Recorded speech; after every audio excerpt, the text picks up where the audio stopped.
Fox Sports. We are Baltimore. We are Southwest. The Rangers offense exploded last night, scoring 10 runs, with the biggest contributions coming from their youngest stars. They aim to put on another show and pound the A's again.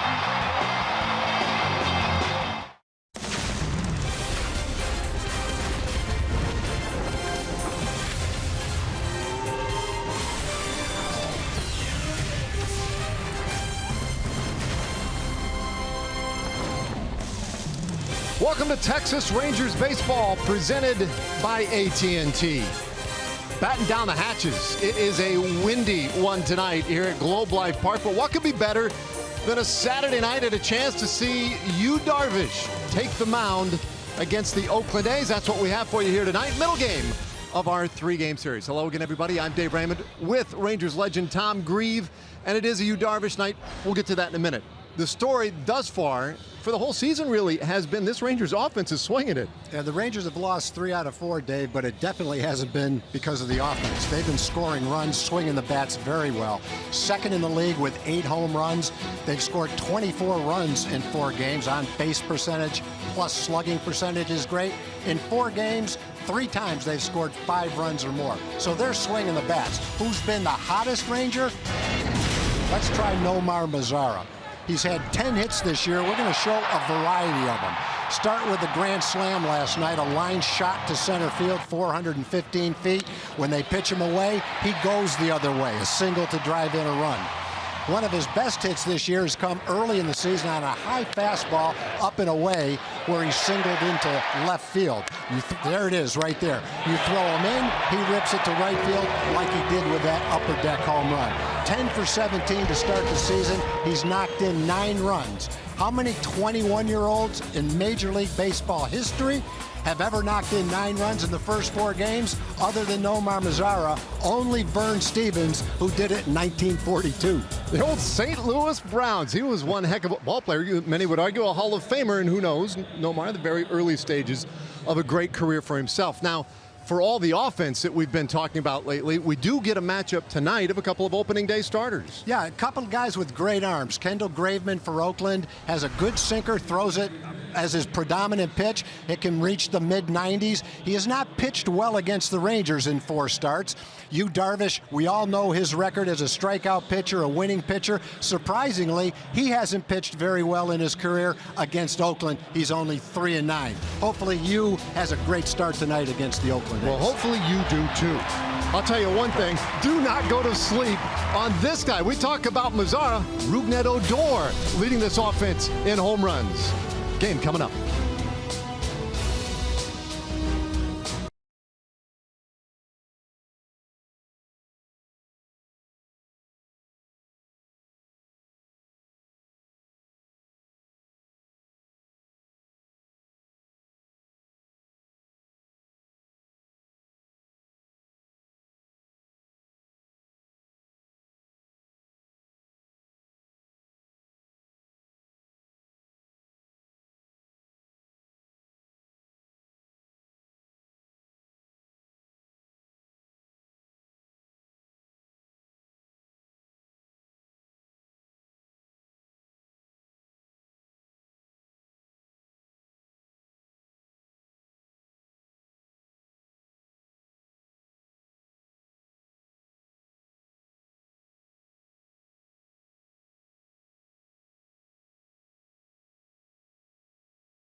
Internet. Visit AT&T.com/keep calm to learn more.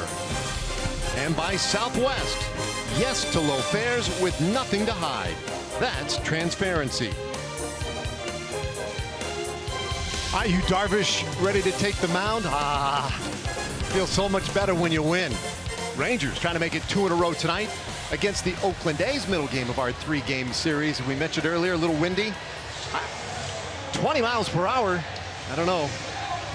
It looks crazier than that, but otherwise a very beautiful evening tonight here in Arlington as we check in for the first time tonight with Emily Jones. Yeah, Dave, as you and Tag talked about, Yu Darvish getting his second start of the season. Wasn't terribly disappointed in his opening day start, but does want to improve on some things, specifically those 5 walks. He insists that he's not trying to be too perfect, which is usually the conclusion that a lot of people draw when a pitcher like Darvish that has the stuff that he does walk so many people. He says he is just trying to get the ball and throw it into the strike zone. Now, as for his struggles against this Oakland A's team, just 3 and 9 in his career against Oakland, he said, look, they're smart hitters. They stick with their plan. I've got to be better about sticking with mine, guys. All right, thanks, Emily. And tonight we'll see what adjustments he's able to make. We'll take a look also at the starting lineup for the Oakland A's tonight. They come in 2 wins, 3 losses, and they do shake it up a little bit. Marcus Semien goes into that leadoff spot. He's been getting on base at a .421 clip, so a new look for the A's. Chris Davis, the guy you focus on, though, when you're the Rangers. 12 home runs in 20 career games. Against the Rangers, he has been a tough one. Rajai Davis all the way down to the bottom of the order tonight after leading off yesterday. Well, look at Yu Darvish. Last year he had 17 starts coming back from Tommy John surgery. Solidly performed last year for Yu Darvish, 7-5 with a nice ERA. 100 innings. We talked about his walks on opening day, 5 walks. Last year, 31 walks in 100 innings, less than 3 walks per 9 innings. Walks were not a problem for him last year and probably won't be this year. Doesn't give up a lot of home runs, and as is always the case, very tough to hit. .214 opponent's batting average. All right, well, the defense behind Yu Darvish tonight, delivered to you by Texas Farm Bureau Insurance. And when we take a look at the defense, one change. Ryan Rua alternating along with a couple of other guys in left field, gets to start tonight. Jurickson Profar was in there last night. Delano DeShields has also gotten a start. Carlos Gomez coming off a great defensive game last night. Had a home run saving catch, at least an extra base saving catch in the first inning. Mazar in right. Elvis and Rubnett up the middle, and Luke Croy behind the plate. And there's Ryan Rua, who gets the start tonight in left field. And, part of the reason he's a .500 hitter against Kendall Graveman, 3 for 6. Not a ton of numbers. How about that? Darvish, big draw. And the Rangers hoping he can get back on track here tonight.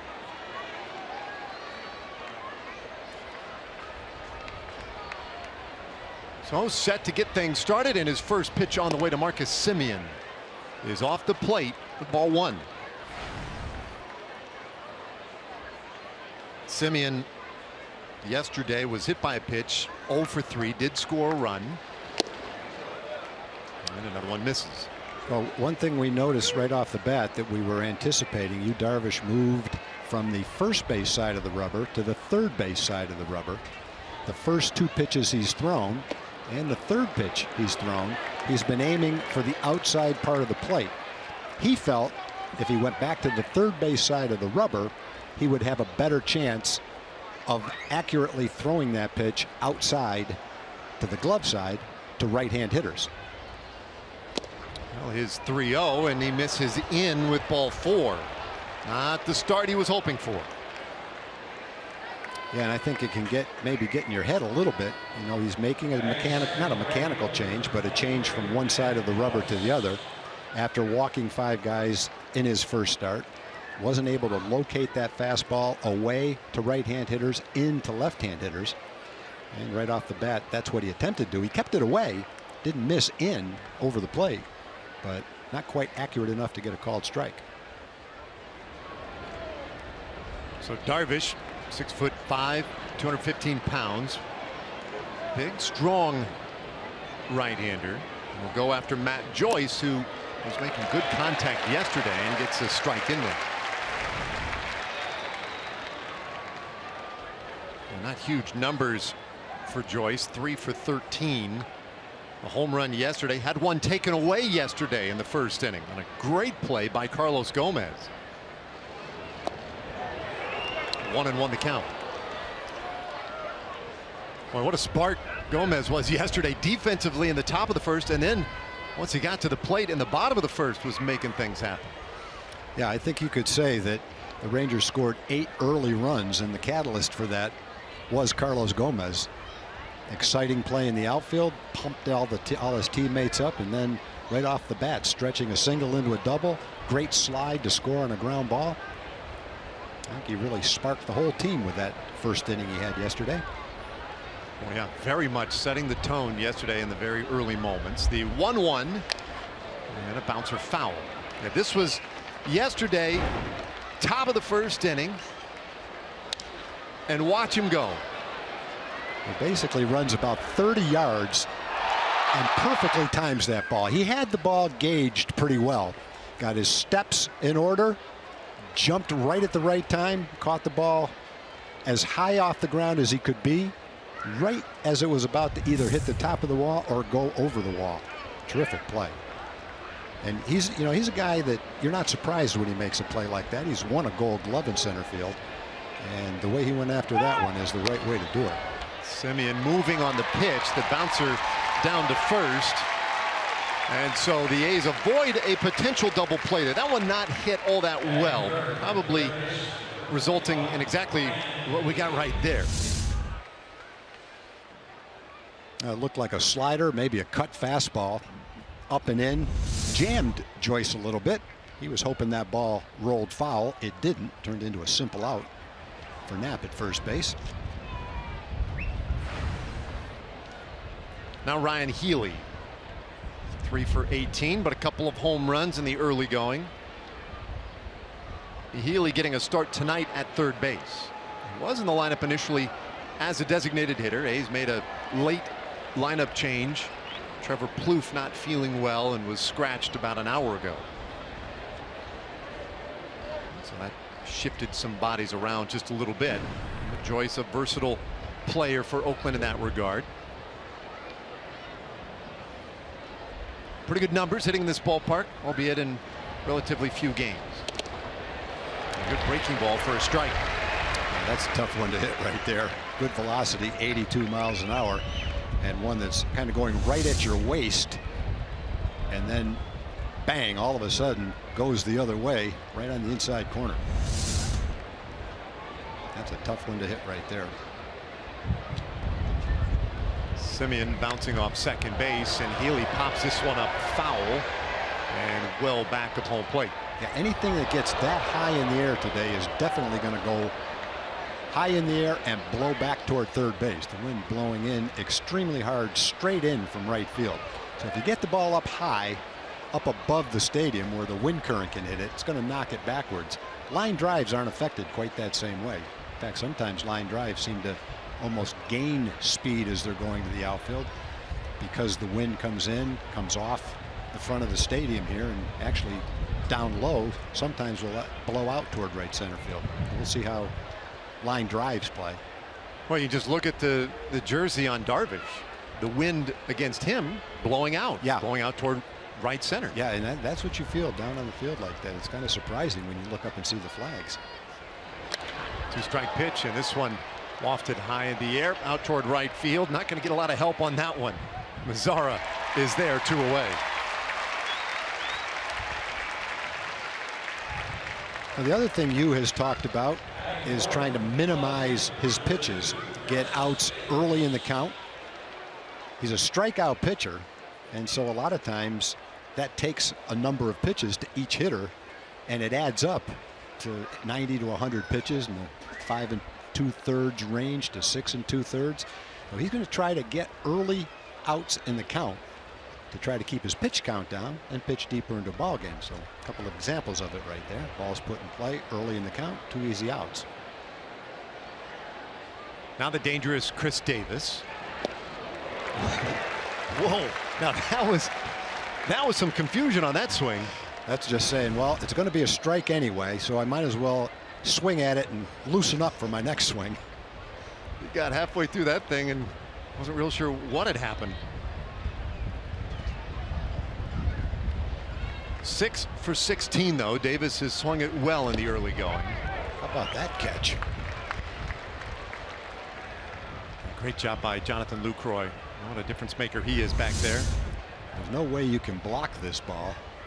All you can do is take a stab at it, and he caught that ball right in the middle of his glove. He looked like Pudge Rodriguez making that play. No one had better hands behind the plate than Pudge. That guy right there, Hall of Famer.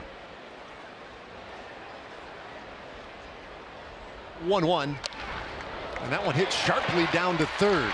Gallo across the diamond, and the inning is over. Leadoff walk for the A's, but nothing doing. And now here come the Rangers.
No score early on here.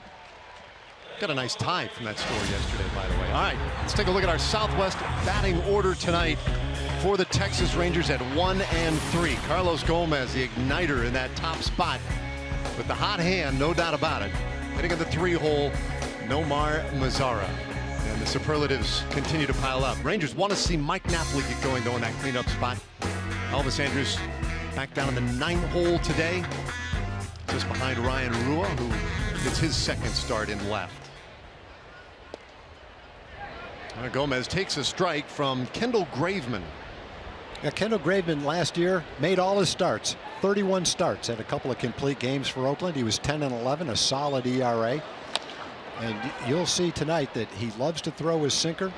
And when you get the kind of movement he gets, it's the situation where the hitter can look for it and still have a tough time with it, because he's got good velocity with it, mid-90s, and good movement on it. And it's tough to elevate it. A good young starter. Talk about the A's building for the future, and I'm sure they look at Graveman as one of those building blocks in their rotation. Now, you mentioned a real good power sinker, those upper 90s. He's 1-2, and Gomez will get another shot. Well, Carlos Gomez is tonight's TXU Energy Power Player to watch, and this is since joining the Rangers late last summer. I mean, very late. How about that? A .305 average. 13 extra base hits of the 29 he has had, and he hits this ball well to center field. Rajai Davis going back, and he is there to make the play. I mentioned he's a sinker ball pitcher with a power sinker. It's tough to elevate it, but Carlos hit that ball pretty well. Rajai Davis had him played pretty well over in right center field, so it was a pretty easy play on a well-hit ball by Carlos Gomez. On defense, we'll look at the A's. One of their building blocks, talked about Graveman in the rotation, is Marcus Semien, their shortstop. Much improved defensively. We talked about him last night with his work with Ron Washington. The Davises are in left field and center field. Rajai Davis has been around for 10 years. And he's still a solid defensive player in center field. Yonder Alonso, very good defensive player at first base. And behind the plate, Stephen Vogt is a two-time All-Star. Bouncer right back to Kendall Graveman, and he'll make an easy out of Shin-Soo Choo. Just like that, 2 away. And it's Nomar Mazara into the batter's box. And he has been the story. His first 4 games of the year for the Rangers. Boy, what he has done has just been remarkable. 10 for 17. Couple of doubles, couple of homers, and 9 RBIs. A new franchise record for most RBIs in the first 4 games of a season. And he'll take a strike from Kendall Graveman. And you look at where that pitch ended up, right in the middle of the plate, but when you saw how it got there, it wasn't an easy pitch to hit. That ball started on the inside corner and at 95 miles an hour zipped right straight to the right with a lot of movement. There's another one that started out inside and actually came back and caught the inside corner. That's a tough pitch to hit with that kind of movement and that kind of velocity. How about those rankings in all of Major League Baseball for Nomar Mazara? Impressive stuff, but he goes down looking in the bottom of the first inning. A 10-pitch half inning for Kendall Graveman, who's sharp tonight.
Rangers, and we invite you to head out to the ballpark tomorrow. First 15,000 fans 14 and older will take home a TXU Energy Rangers lightweight jacket. No, they won't. It's an umbrella. You'll get an umbrella tomorrow afternoon at 2:05 game. Go to TexasRangers.com or call 972-RANGERS. Yeah, that makes more sense. Tonight was the jacket night. Tomorrow afternoon, umbrella. All right, well, Yu Darvish, after giving up that leadoff walk to Marcus Semien, got the next 3 hitters and now starts against Stephen Vogt. And buries one low for a ball. Vogt, one of 3 left-handed hitters and also a switch hitter in the lineup today against Darvish. Fouls that one back. Vogt 4 for 16. Has a double, a home run, and has driven in a run in the early going for these Oakland A's. An all-star the last 2 years for Oakland. And you see he's got some pop in that bat. Real nice season last year with the A's. And he does most of his damage in the early part of the season. I'll scoop this one out into center field, but Gomez is there. Hit the breaking ball, and that was sharply hit. much like the one Carlos hit to center field himself. Oh, hit a low shot that off the bat looked like a base hit to center field, but he hit it so hard it just carried all the way out to center field for Carlos to catch it. That looked like a tough one too, because as Gomez was coming in right as he was getting to the ball, you see just little slivers of sunlight that are sneaking through there, and got right in the face as he was making that play. Here's Jed Lowry. 0-1. Lowry walked a couple of times last night. He was 0 for 2. He was off to a real good year at the plate. Real good start rather this year at the plate for the Oakland A's.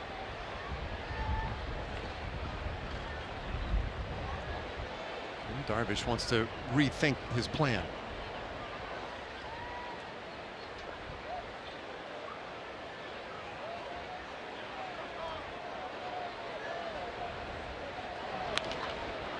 Oh, 2 on Lowry.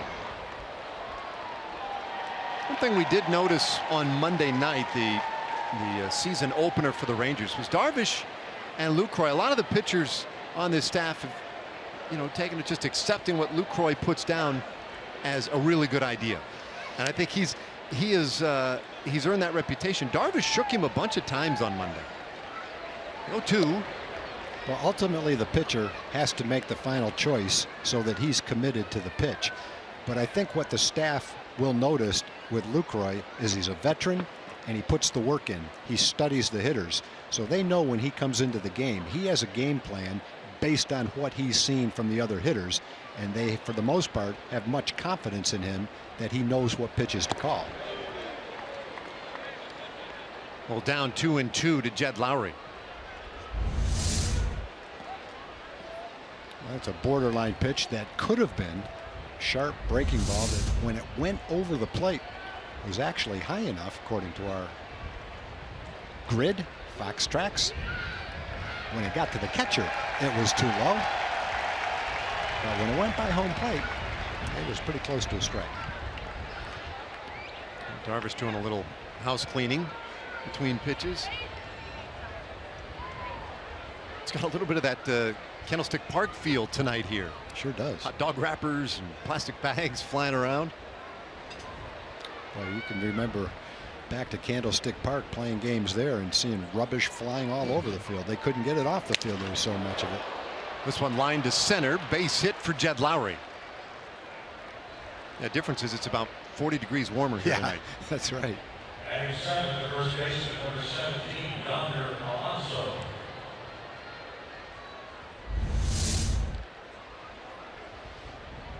Like a cut fastball that might not have gotten as far in as you wanted to get it. Lowry did still a nice job of hitting that ball. Got most of the good parts of that on it.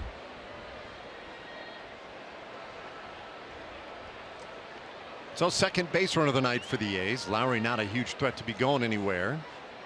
Yonder Alonso, left-handed batter, first baseman tonight, and takes a strike.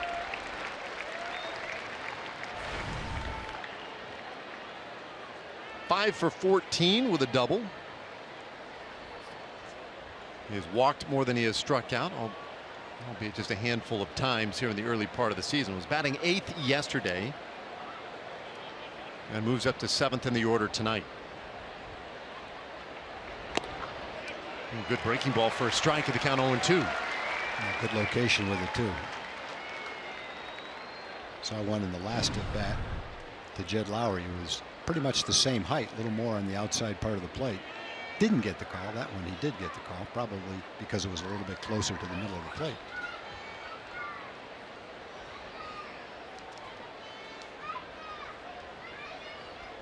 Lowry, I'd call it a modest lead, not much of a lead at all over at first, but Darvish steps off the rubber and he and Lucroy will meet for a moment.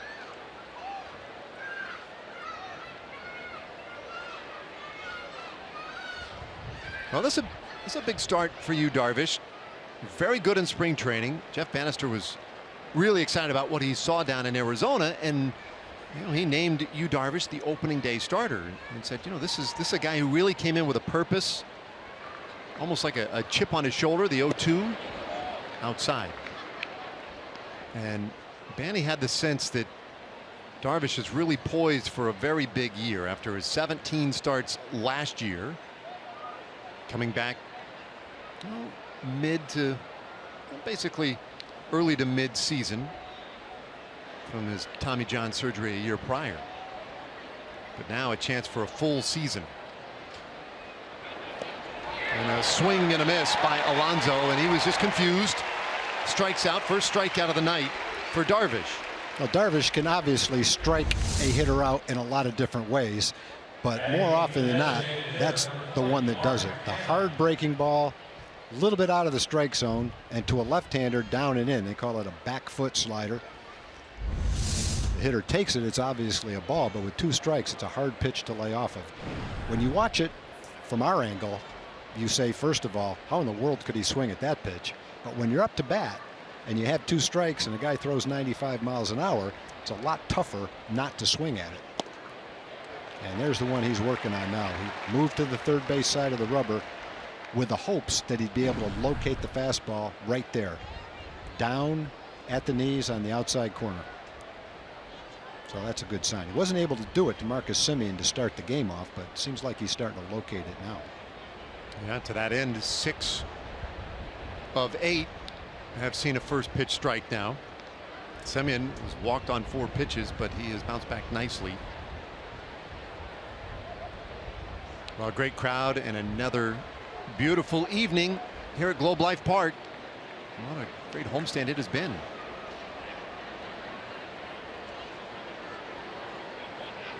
Pitch to Kana, a little high.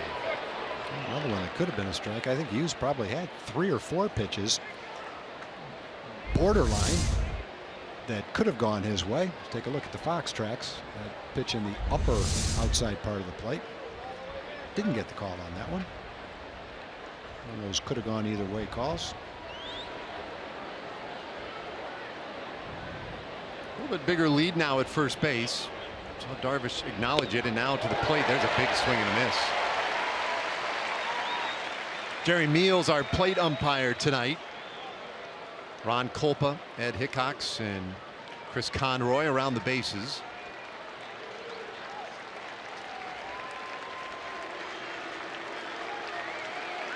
Well, Darvish got the strikeout of Alonso.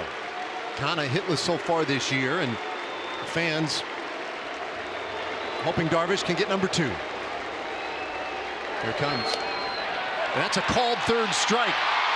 No need for that throw down to second base. We got 4 outs. They only get 2 next inning.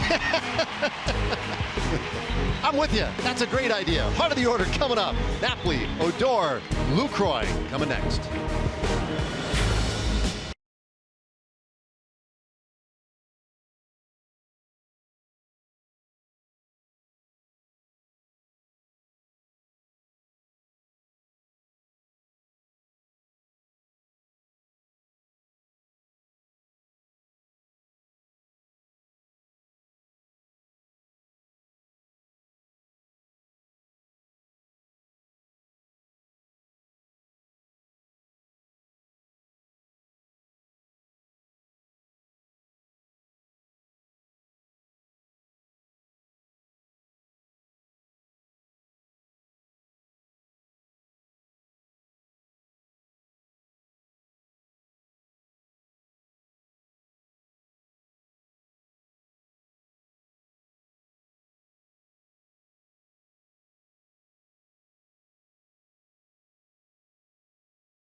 Sports Supports is proud to team up with Girls on the Run and their dedication to empowering young girls and instilling confidence through running.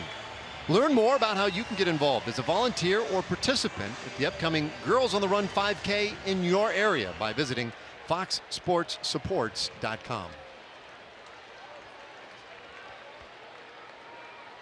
All right, a couple of strikeouts to end the top of the second inning, and now Mike Napoli will begin the bottom of the second for the Rangers.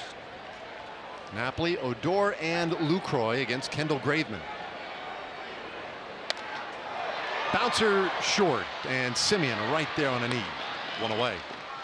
Well, you talk about a starting pitcher that could pretty much simplify things. It's Kendall Graveman.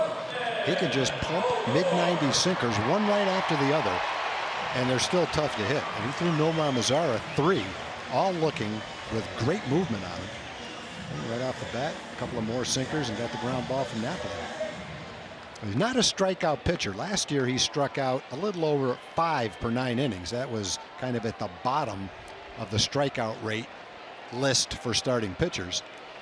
But even though you don't strike out a lot of guys, when you're a power sinker ball pitcher, you still get a lot of weakly hit ground balls that turn into simple outs.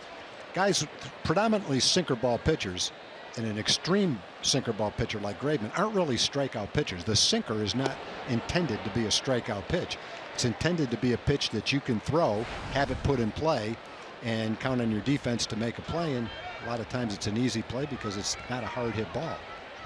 Ground balls can find holes. Some days you have a bad day, you give up a lot of ground balls, and they're going between the infielders and they turn into base hits. But for the most part, it definitely simplifies your repertoire. The value of the ground ball more and more amplified with the way hitters going about their business too. So guys like Kendall Graveman become very intriguing for organizations.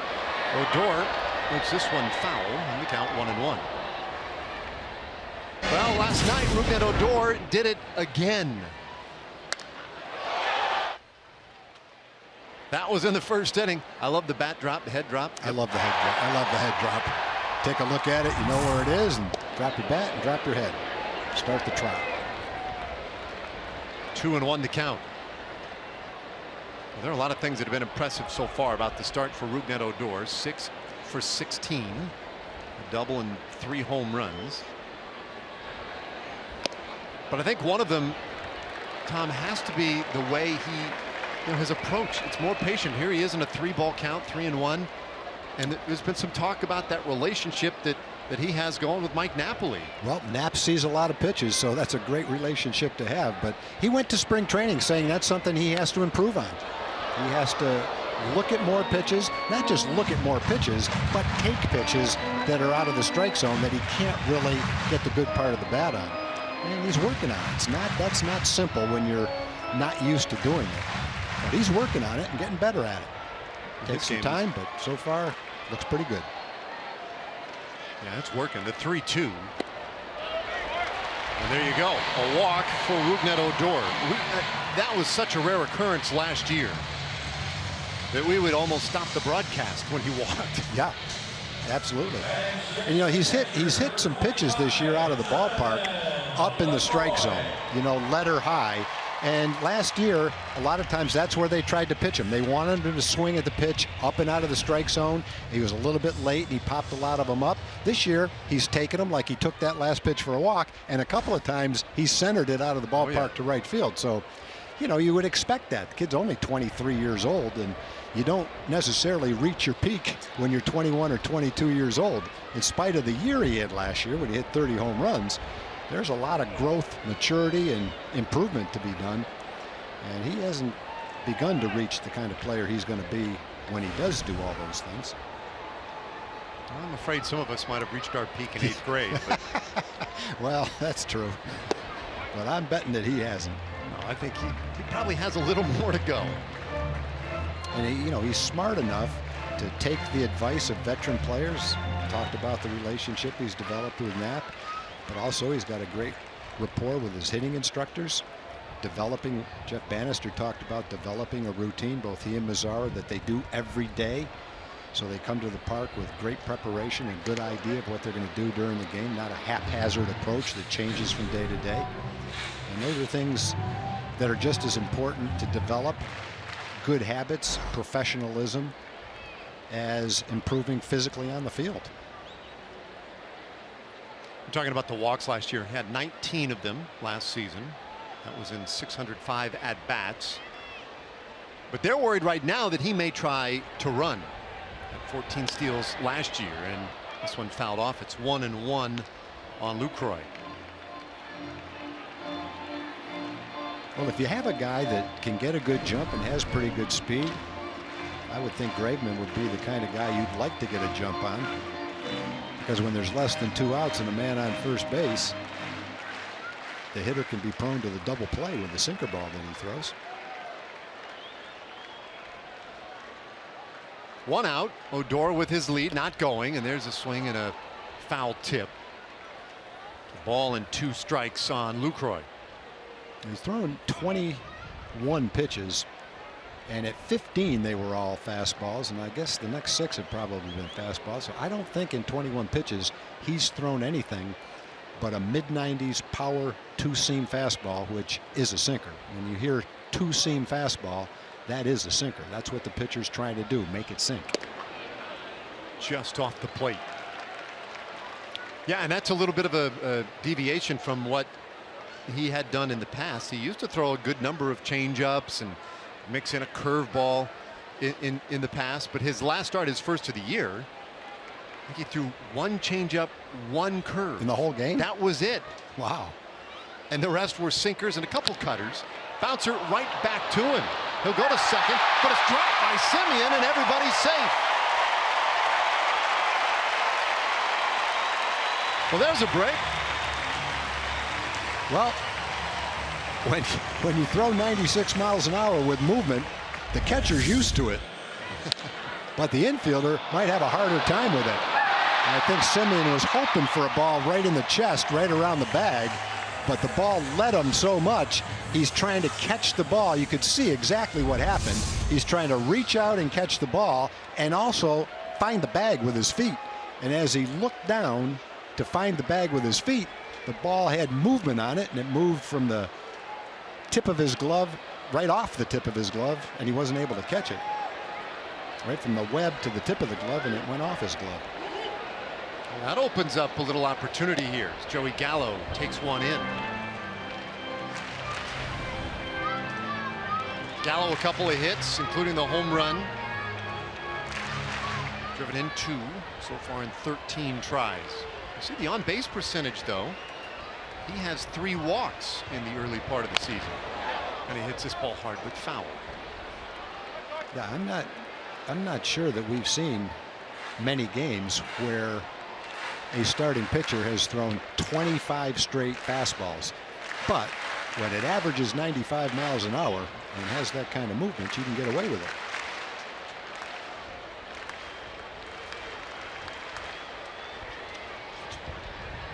One and one the count to Gallo. And that one finds a corner. Well, it's funny because you'll see a guy who may be a starter at some point in his career go to the bullpen, and that's when they start to eliminate pitches. Let's master 1 or 2. And then you'll see sometimes guys evolve into starters. They have to add pitches. This one ripped foul. But you don't see all that often a guy simplify it down to 1, maybe 2 pitches as a starter. Mm-hmm. That's kind of what Graveman has done, at least in the early part here in 2017. And to have 1 pitch, every hitter right now that goes up there is 100% looking for this 95 mile an hour sinker. And to be able to keep them from hitting it on the good part of the bat shows the quality of that sinker that he's throwing. It's 1-2. Well, Gallo will earn another one. This was Monday against the Angels on opening day. You see the 1%. That's 1 each. Well, it just makes pitching a lot easier. You don't have to pretty much The only part of the scouting report you have to look at is where the hitter has best success. Inside, outside, high or low. Another comebacker. Simeon in his spot, throws to first, and it's a double play. 1-6-3. And so the Rangers come up empty in their half of the second inning. No score through 2.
Inning here at Globe Life Park, and Fox Sports Southwest wants you to show your school spirit at a Texas Rangers game. Discounted tickets for select games throughout the season.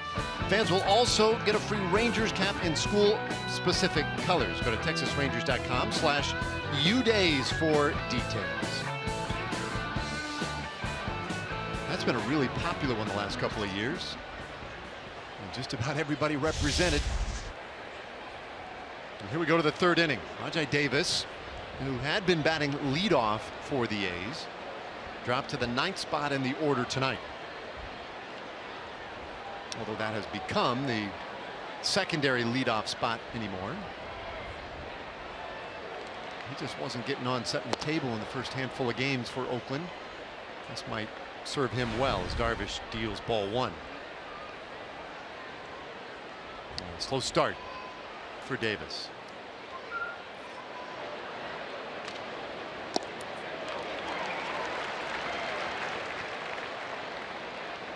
Now Darvish got a couple of strikeouts to end that second inning and got the fans excited. And that is usually an indication that Darvish has his good stuff working. 1-2 the count on Rajai Davis. That was part of the story on Monday night for you. Darvish had 4 strikeouts in that game, but 5 walks. And even still, able to work relatively deep in the game considering on opening night. Davis lifts one high in the air down the right field line. Wind pushing that one foul. Mazzara is over but runs out of room. That one definitely got pushed back toward the infield, and it looked pushed back toward the stands too. Omar probably thought off the bat he might have a chance to catch that. You see the ball girl, security guard down the right field stand, scrambling out of the way. There's the flags, straight in hard toward third base.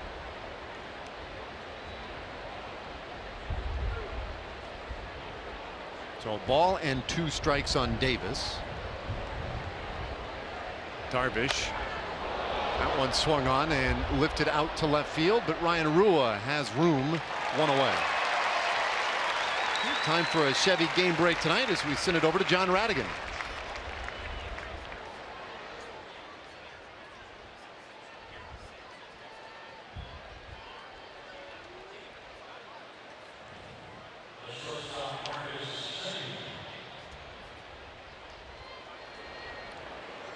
All right, yeah, thanks, John. No score here. Top of the third inning, and now back to the top of the order for Oakland. Marcus Semien, who walked on 4 pitches. And Buck Showalter has his Orioles off to a hot start. They're 4-0 now. Yankees have lost 4 out of 5.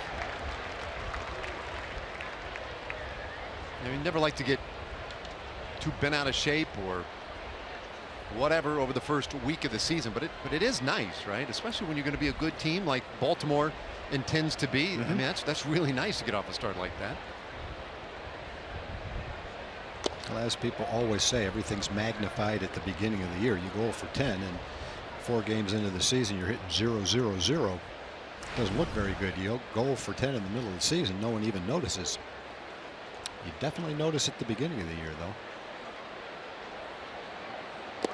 I remember a game back in the mid-'80s. A season back in the mid-'80s. The Rangers started out on the road.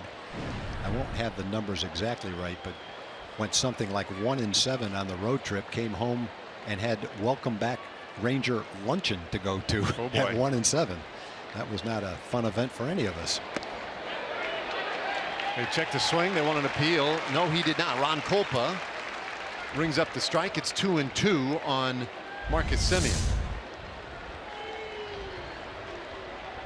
Tried to stop it, but couldn't do it.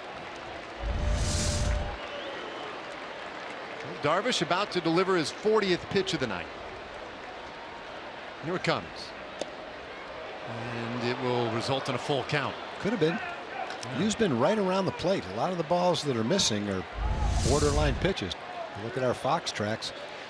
The pitch will pop up. The last pitch right at the bottom. Borderline pitch. Could have gone either way. Second 3-ball count of the night. The other one was to Semien. And this one is popped foul. And that one will end up in the seats. Dave, I was looking at a box score from the minor leagues last night. The Rangers Round Rock team lost 8-6. The Round Rock pitchers gave up 8 runs on 18 hits and struck out 19 batters in the game. I'd like to see the last box score where a team gave up 18 hits and struck out 19 batters in a regular game, a 9-inning game. Yeah, that's unusual. You just normally think that when a pitching staff strikes out 19, that they've been so dominating the other team didn't do much. But quite the opposite in that game.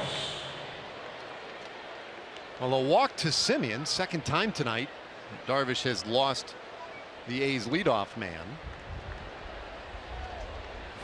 Here's Matt Joyce, who grounded out of the first inning, 0 for 1.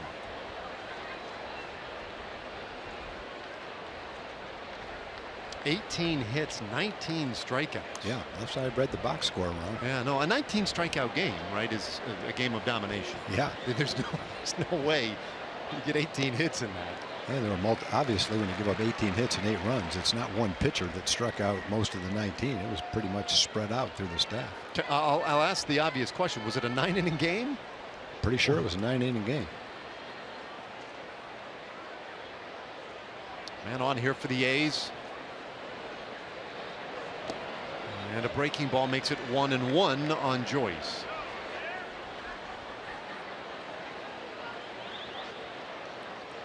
No, actually it was an extra inning game. Take that back. 8, 9, 10 and 3rd, 11-inning game. It was not a 9-inning game. But still, 2 extra innings, 18 hits, 19 strikeouts. The point is the same. Alan Webster started. Struck out 8 in 5 innings. Anthony Bass had the best outing. 3 innings. No hits, no runs, and 7 strikeouts. So 8 innings into the game, 2 pitchers had 15 strikeouts. Yeah, I guess I was looking for more like a 16, 17-inning game where it might be possible. Continued attention for Marcus Semien, who does have good speed.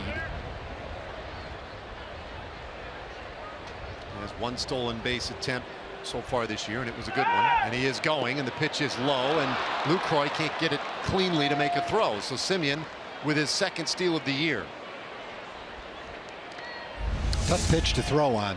You know the runner's going, but when you get a breaking ball down, and that one actually bounced, it takes a spectacular play. You have to catch the ball on the short hop and somehow from that location transfer the ball to your hand and throw it. So wasn't able to catch it, but even if he did, it was going to be a tough play.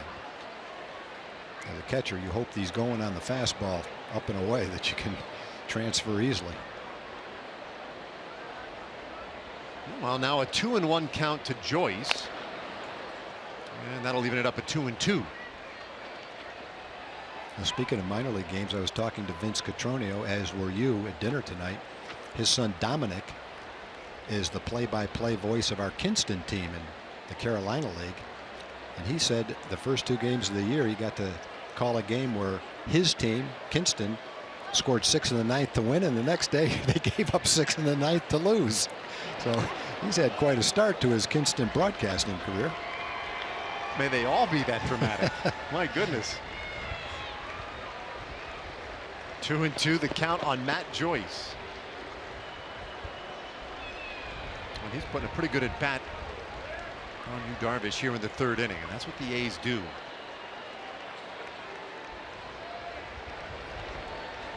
Saw the numbers for the year. They're 0 for 2 tonight in the 2-2 pitch. Very high, and it's another full count.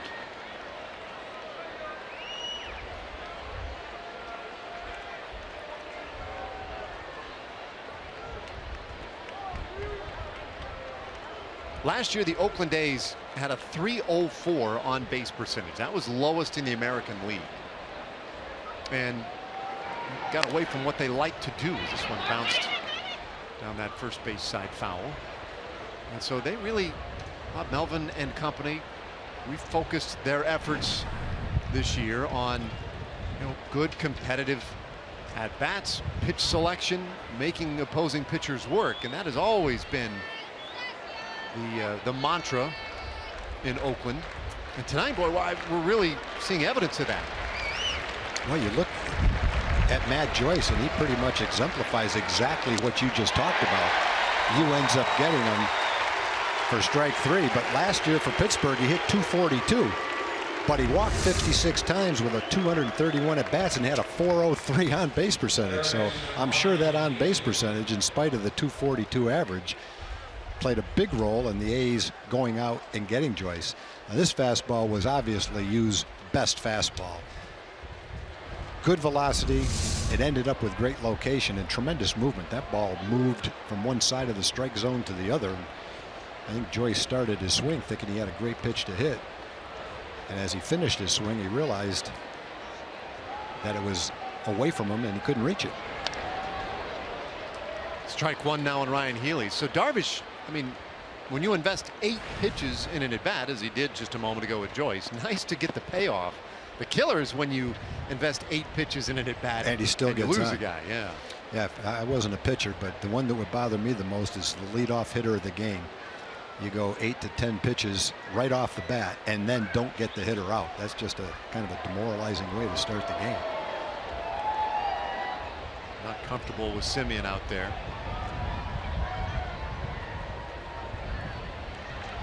Darvish went 6 1/3 on opening night, despite some command issues.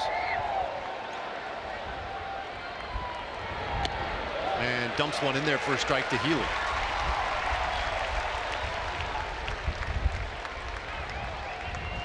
Pretty nice scene. Beautiful time of night.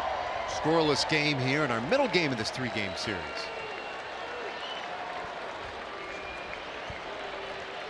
Darvish got the last 2 on strikes in the 2nd inning. Like to do that again here in the 3rd. The 0-2. We'll do it again.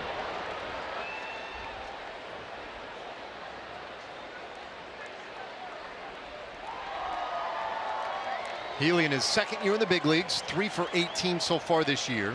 Flied out in the 1st inning. But good power. Already has a couple of home runs.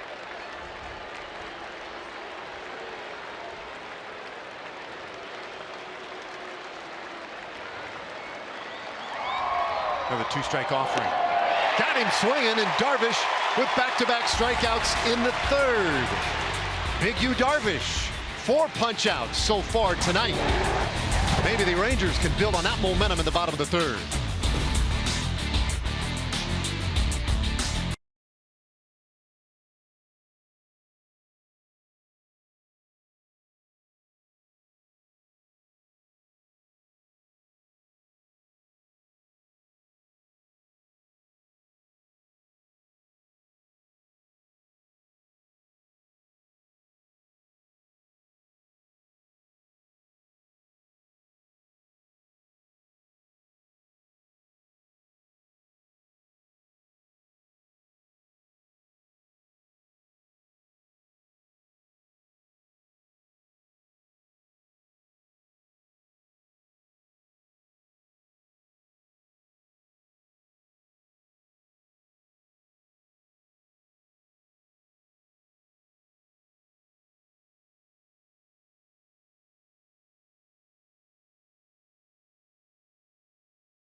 scoreless game so far here. Rangers taking on the Kansas City Royals on Saturday, April 22nd. That's a 7:05 start.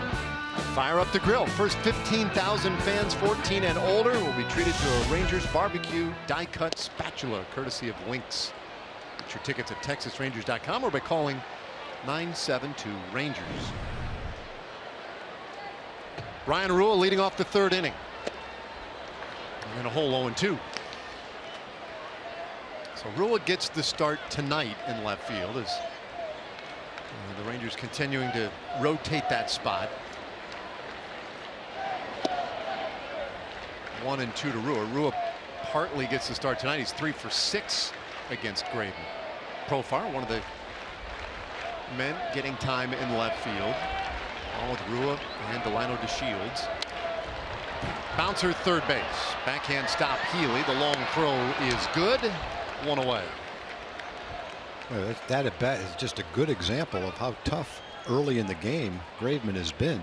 First several pitches were on the outside corner, tailing to catch the outside corner, and then all of a sudden mid-90s sinker down and in. A tough combination both sides of the plate with that velocity and that movement, even though you know what's coming. With the location he's had, the way he's moved it around, it's been very difficult. One time through the lineup. See what happens the next time through the lineup after the Rangers have seen it once.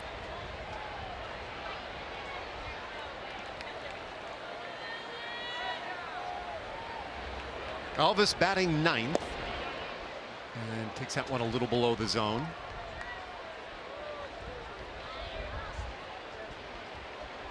Graveman's working with some pretty good tempo tonight too. I guess it's nice when you know what you're throwing. I mean, there's no debating which pitch to throw. Yeah, it seems like pitchers have their best tempo when everything's working and they feel great. You can't wait to get the ball back and throw it.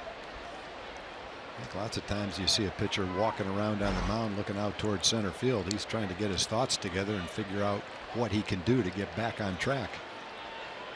One time through the order, that hasn't been the case for Graveman. Well, Andrew's doing a really good job here trying to disrupt a little bit of that timing. He stepped out, took a walk, and then right before the delivery got time. Yeah. It's a veteran move. 2-1.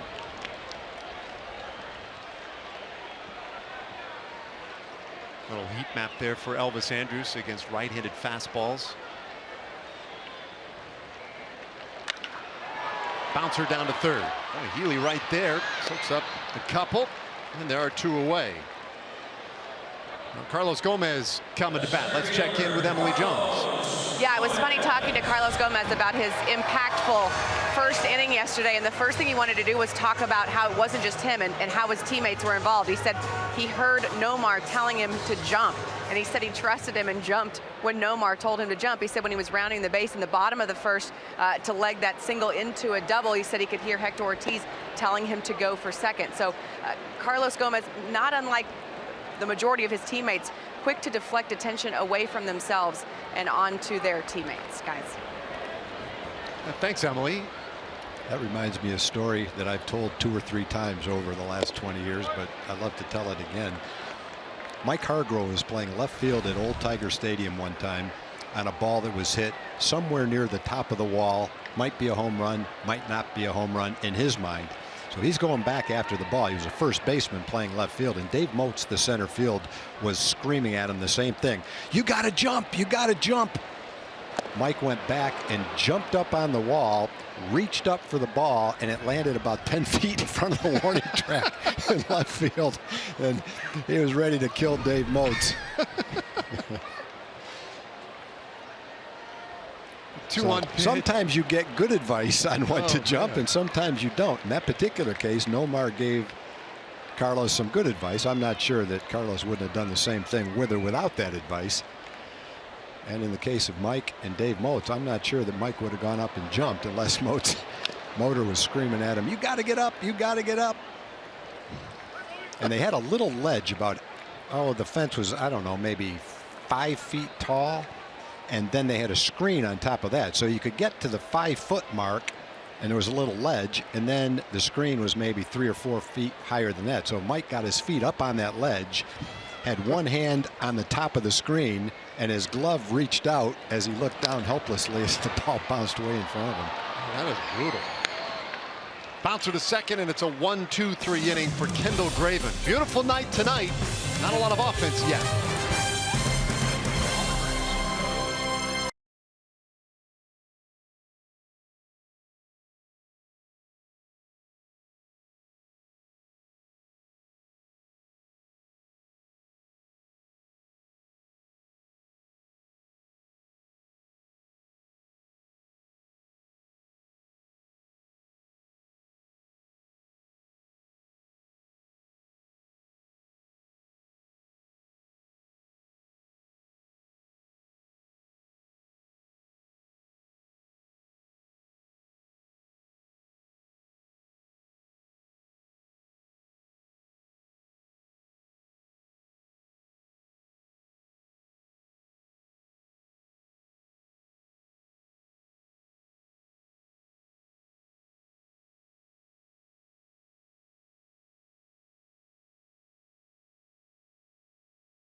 The Rangers 0.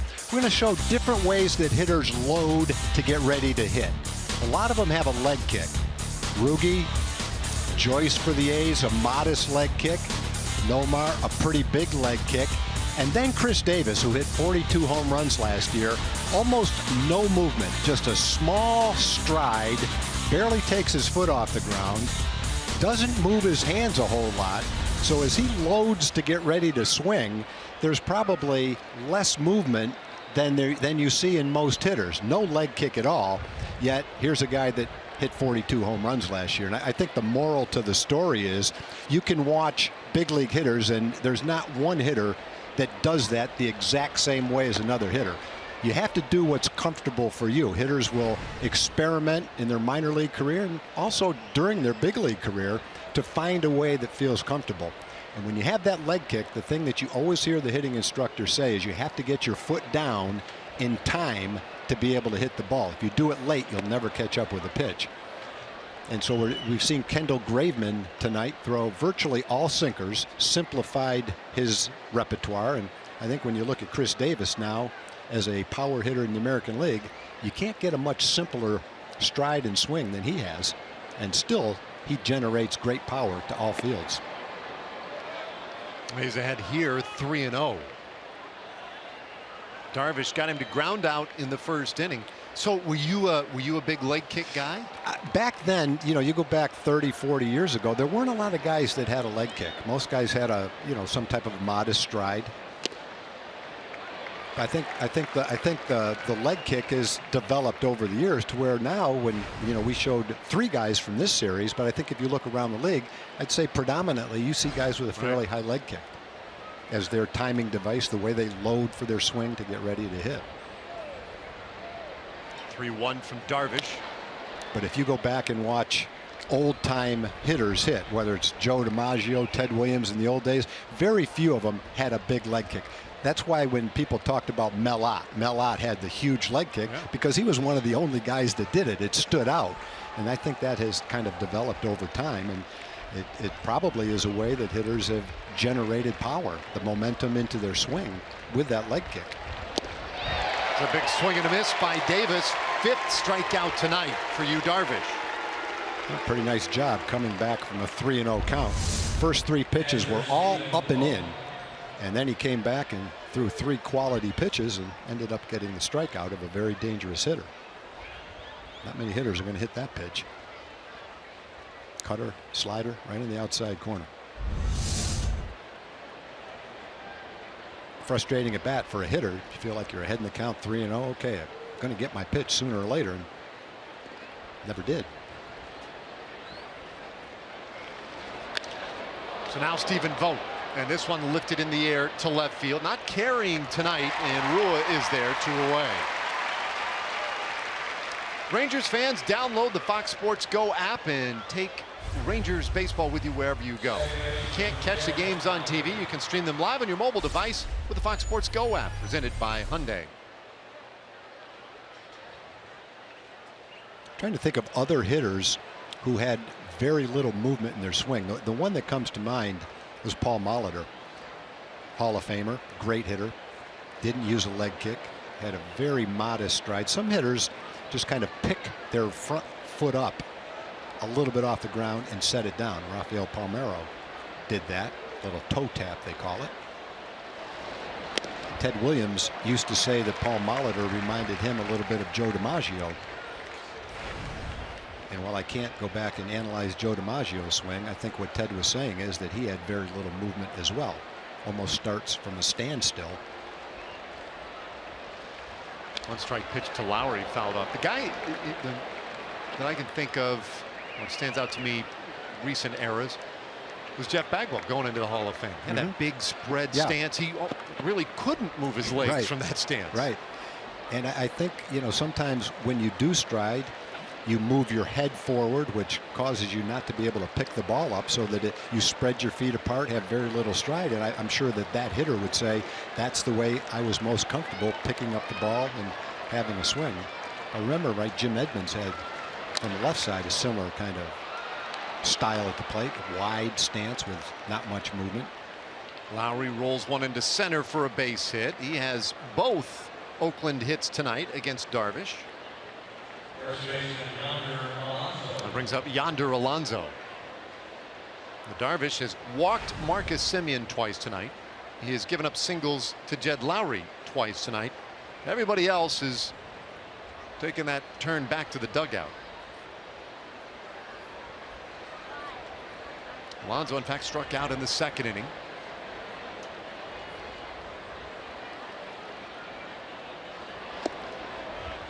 That's ball one.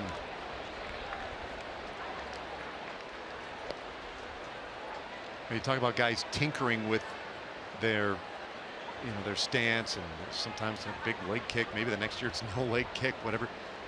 Cal Ripken is a guy. I mean, he changed his stance by the week. I remember him saying that.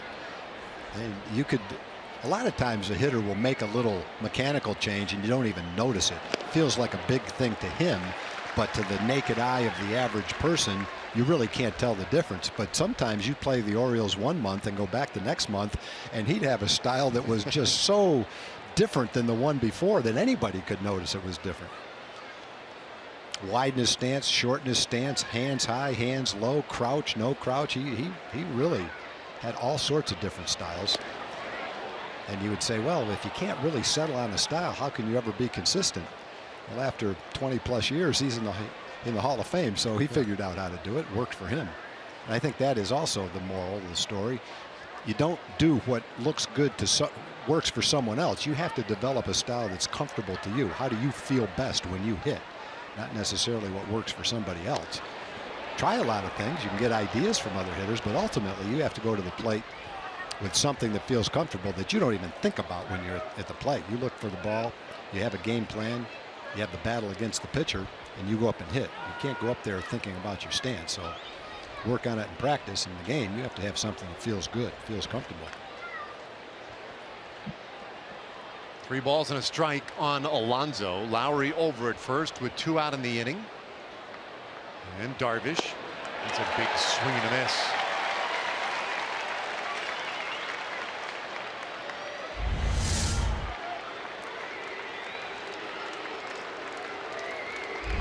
Actually, the pitch that struck Alonso out in the second inning.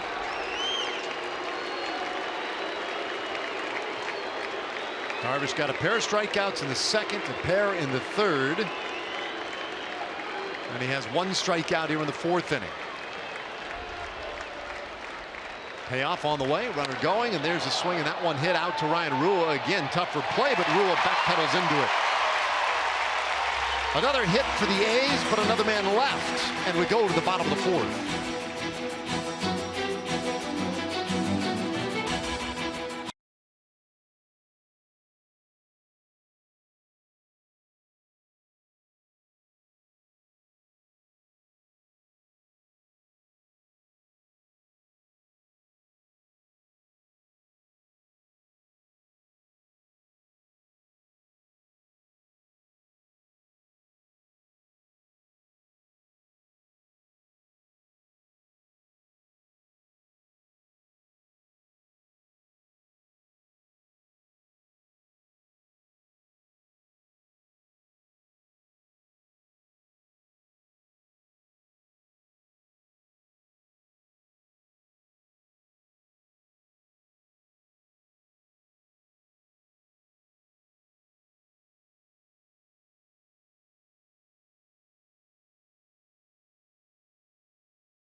Inning. Rangers still looking for their first hit of the night.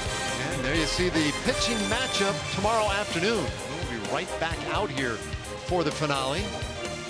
Second start of the year from Martin Perez, who pitches well at home and gets 2 starts on this homestand before they turn around and hit the road. Well, in the bottom of the fourth, it'll be Chu, Mazzara, Napoli, 2, 3, and 4. Against Kendall Graveman. And this could be interesting too, Tom. The second time through the order for Graveman. He did get Gomez last inning to win the inning, but everybody getting their second glance at him now. And Chu bounces it foul. Yeah, and I don't think there's much guessing as far as what you're going to see when you come up there. The problem is the movement, the velocity, and the location, all those key factors to a pitch. You don't have to worry about what kind of a pitch it's going to be, but that hasn't made it easy the first time through the lineup. Off the handle into the hole, it's short. Nice play by Healy. And he takes care of Chu, 1 away.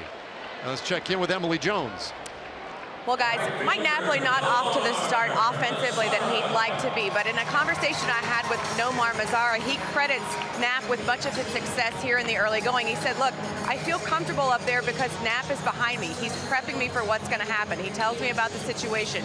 He tells me what to expect, and having him there behind me, and not only in the clubhouse, but actually physically behind him in the lineup in that cleanup spot, really does help Nomar to relax when he's in the box. He said he leans on him heavily. So the fact that he's able to provide that sort of comfort level for Nomar has enabled him to get off to this start. Nomar crediting him for much of that. So that winning combination of Nomar Mazara and Mike Napoli in that 3-4 hole is tonight's State Farm winning combination, guys. Well done, Emily. You can see what that has meant for Nomar, leading the majors in hits, average RBIs. And it's 1-1.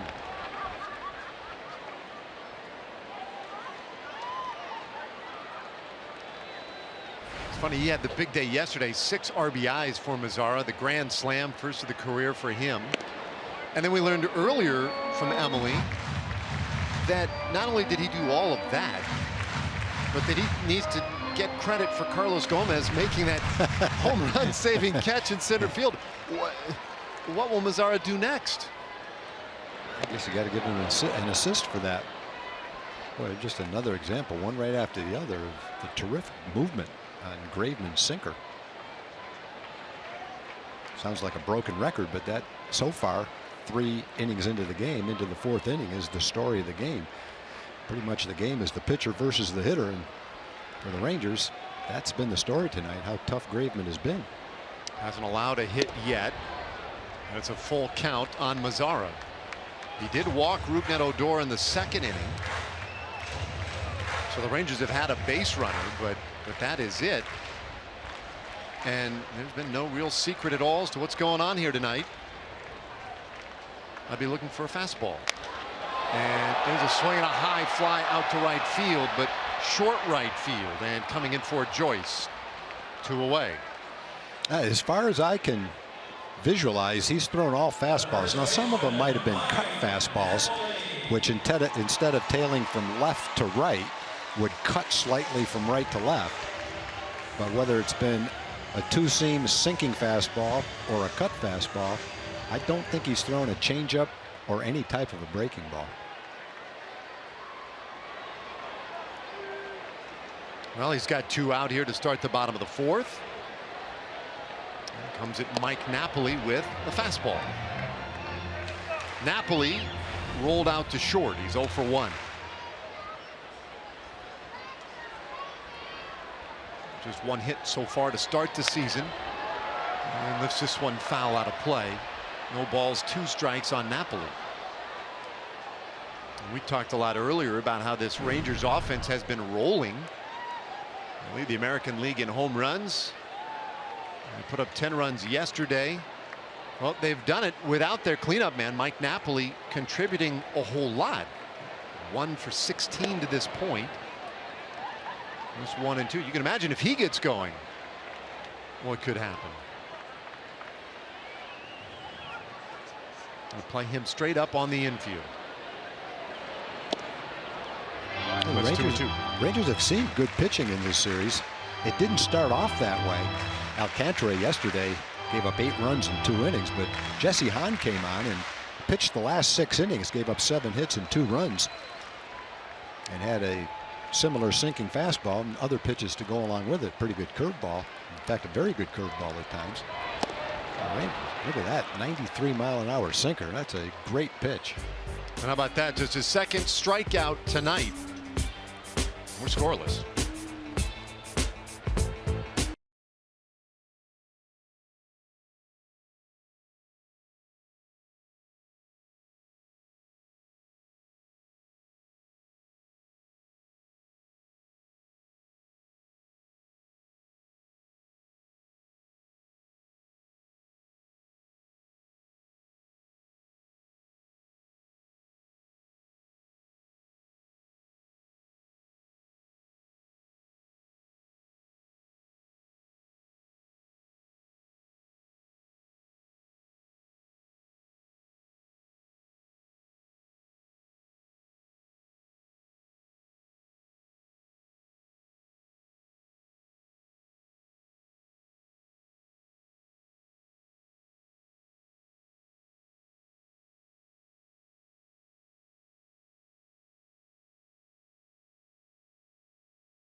Delivery of the game.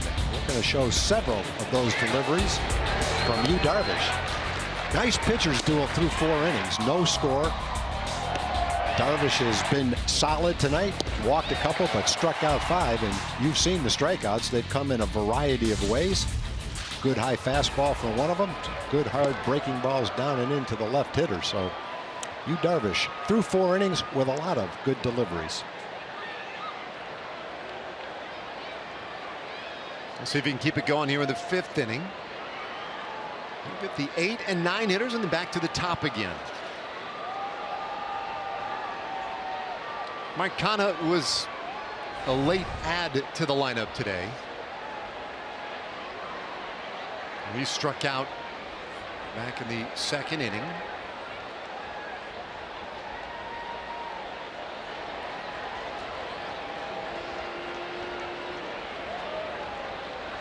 Darvish starts him with a breaking ball.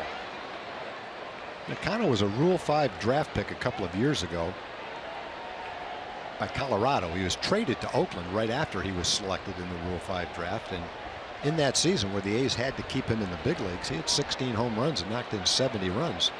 Looked like a promising young player. Last year, after the first month of the season, he was hurt, spent the whole season on the disabled list, only had 41 at bats. So he was unable to build off his solid rookie season. He had some big hits against the Rangers that year when he drove in 70 runs. I had hip surgery last May. Really limited his time in a high fly ball center field. Gomez comes in just a little bit to make the play. Time for a Chevy game break as we send it back to John Radigan.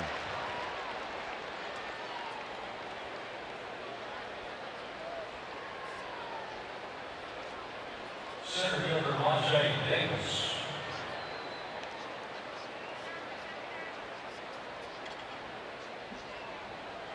All right, thanks, John.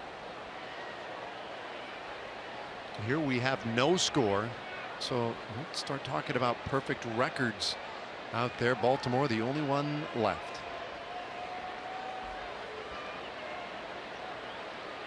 Davis 0 for 1 and shoots this one toward the right field corner. It gets down, and Davis with good speed will go to second quickly, but stop there. He thought about it, but holds up with a 1-out double. Yeah, and in this kind of a game, that's important to keep him from getting to third base with 1 out, where he can score in a lot of different ways. He was thinking triple as he shoots it down the right field line. But obviously the outfielder, Nomar Mazara, knows that Davis has excellent speed, and he has to get it in. Davis kind of slapping his hands, thinking, well, maybe I had a shot at it. But in a 0-0 game in the middle of the game, it's a much different situation to have a man at second with 1 out than third with 1 out. Mazara played that one really well off that angled carom out there. He did. See Darvish's high velocity tonight, 97, the low velocity 74 on some of those breaking balls. And he can show a variety of looks to these A's hitters. Top of the order, Marcus Semien, who's been a tough one for him tonight. Little throw back to second. Got him! Perfect timing. Davis was not happy to stay at second base on the line drive to right field. He wanted a triple. You could see by his body language. And right off the bat, the man that led the American League with 43 stolen bases last year, he was going on this play. And Darvish timed the pickoff throw with Rugnet perfectly. He took a step toward third, had no chance to get back, and Rugi smothers him after a good throw from Darvish, and he needed both hands to keep that ball in his glove. You could see the 2 steps. No chance to get back. Darvish is pumped up, and Rugi makes a nice play. Nice pickoff play. Big play in a 0-0 game. Oh yeah, that's a huge out. And now ball 1 to Marcus Semien.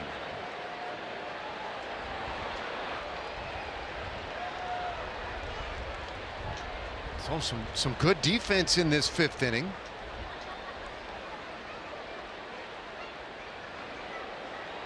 Darvish gets Semien to pop this one up. Shallow left field, playable for Elvis Andrus.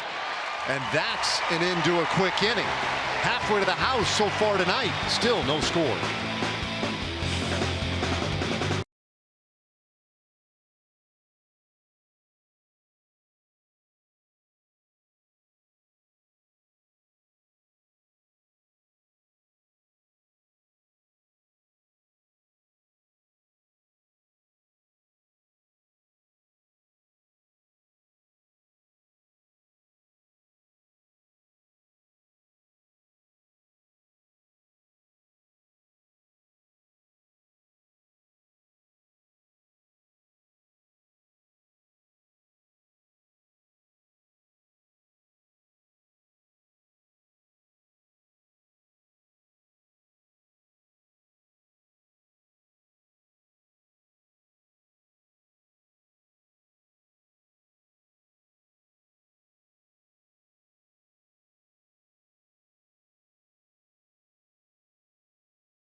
lot of goose eggs up there so far tonight. Darvish, 5 strikeouts on 76 pitches. That was his first big league pickoff.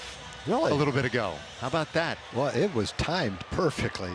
Sometimes the guy gets that kind of a jump and you're going to throw to second base, but you wait a little bit too long.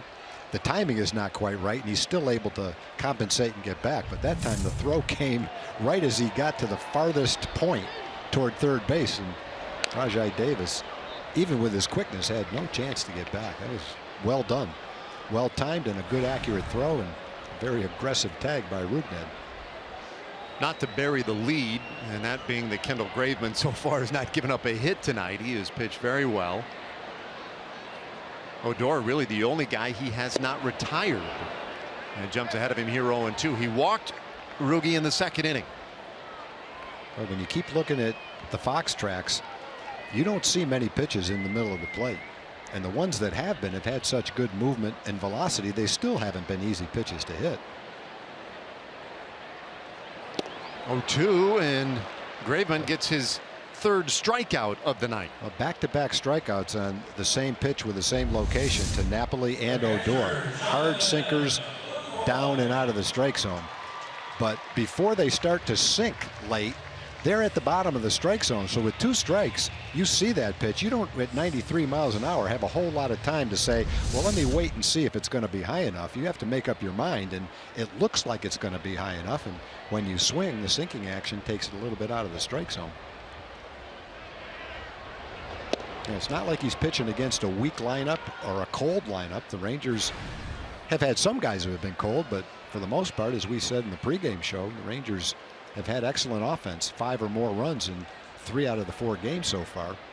So to shut them down, and it's only 4 1/3, but through 4 1/3 like Graveman's done, pretty much speaks to the stuff that he's had tonight.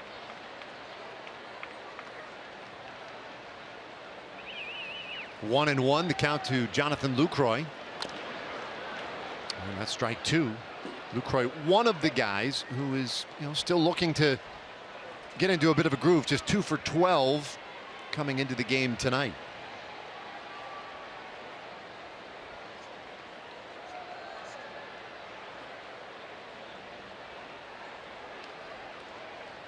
And this Rangers offense has been very potent in the first week of the season. Hat tip to Kendall Graveman. Tapper by the mound. Simeon is there, and his throw is just in time. Lucroy moves pretty well for a catcher down the line. 2 away. Hey, get ready for the first Throwback Thursday on April 20th, where the Rangers take on the Kansas City Royals. First 10,000 fans will get a Papa John's Texas Rangers Throwback Thursday collector pin. On this date only, fans also receive a replica 1972 Rangers cap. You can get your tickets at texasrangers.com or by calling 972 Rangers. There you go. A little instruction on how to use that glove. That's a pitch that's been very difficult for the left-handed hitters. It's the one that starts off inside, looks like a ball, and then right at the end darts to the inside corner of the plate. A very high pop up into left field, and Davis is there, and it completes a quick bottom of the 5th for Kendall Graveman. Still scoreless.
The 6th inning, 2, 3, and 4 due for the Oakland A's. All right, Kubota Power Stats brought to you by Kubota. You're seeing it. The home runs by these two teams, best in the American League. And yet, nothing tonight. Now, Rougned leads the Rangers with 3 of those 8 home runs. Carlos Gomez hit the furthest, 461 feet. But tonight, both starting pitchers really have been spot on. Hey, Gallo almost hit the roof out there in right field. Yes, you did. Don't shake your head. And even Elvis. Well, I mean, when you have 8 home runs, when you lead everybody, get a picture of them all. Hey, Adrian Beltre, by the way, eligible to come off the disabled list tomorrow, but no word yet. They're going to check on his progress later today. By the time we got upstairs, nothing had been determined. We'll find out either after the game tonight or early tomorrow whether or not he comes off the disabled list. Jeff Bannister and crew have plenty to figure out in that regard. I think part of the idea, of course, Tom, is that maybe you take one more day tomorrow because you had the off day on Monday and just stretch it that much longer. One day gives you 2, sort of thing. Yeah, and you know, everybody wants to know exactly what's going to happen ahead of time, but if you're Jeff Bannister and the Rangers, you don't know when those questions are being asked. And Jeff's answer is the logical answer. Let me get through today. Let me see what happened, get the information, and we'll make a decision at the appropriate time. And when we do, the people asking the questions will be among the first to know.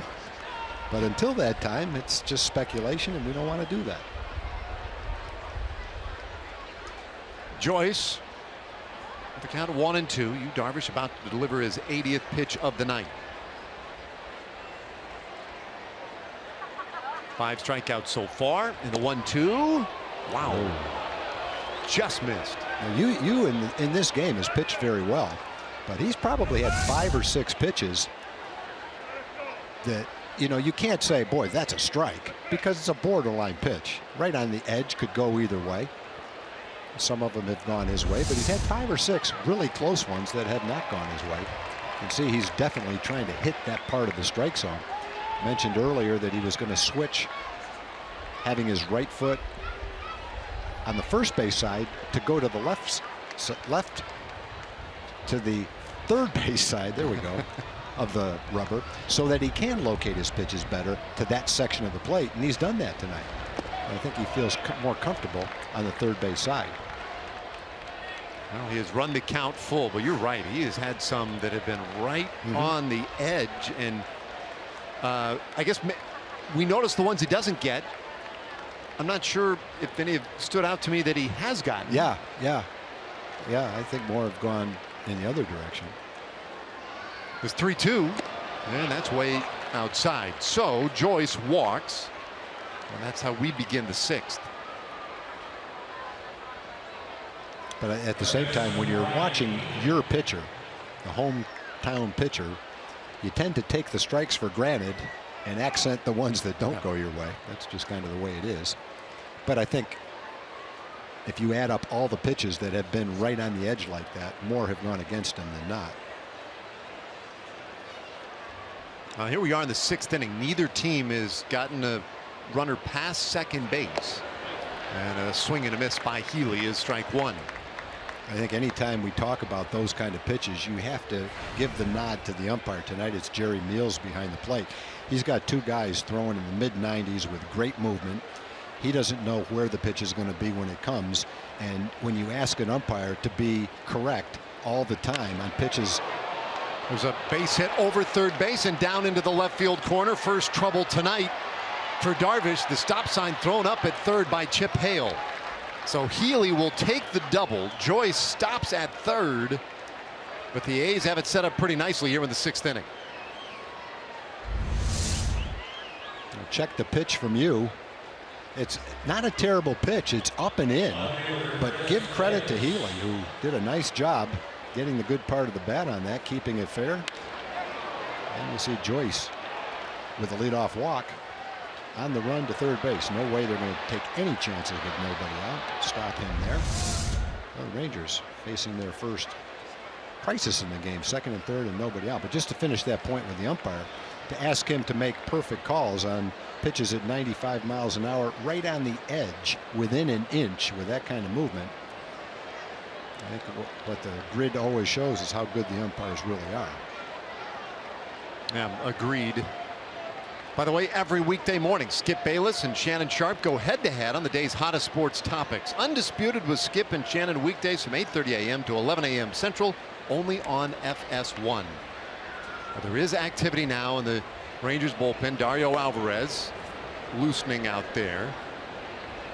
And is Yu Darvish in a spot of trouble here at 84 pitches into his ninth. Pitch count's not the issue. He once again really, I don't know, would you agree with me, Tom?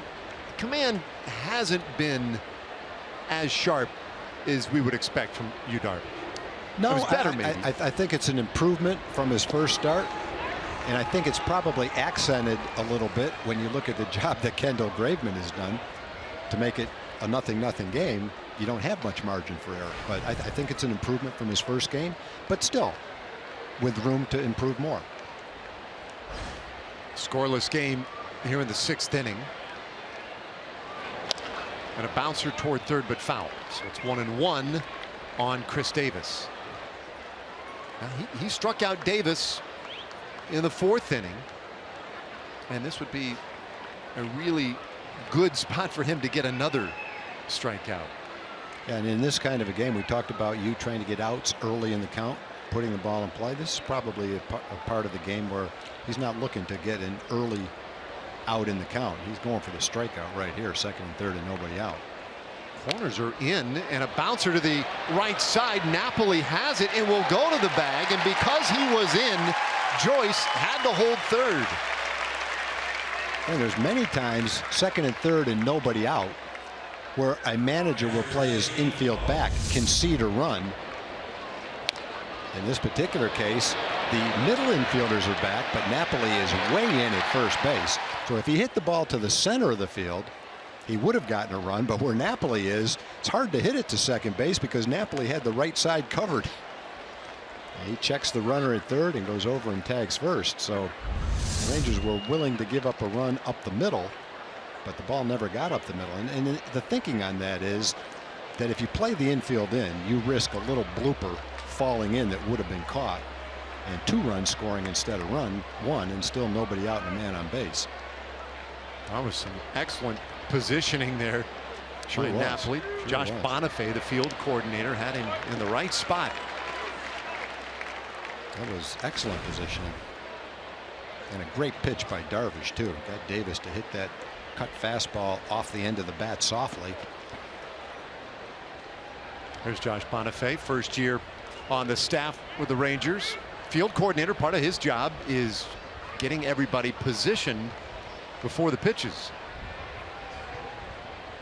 And that has become a really vital role for teams these days. 1-strike pitch, and that one's in there. It's 0-2 on Stephen Vogt.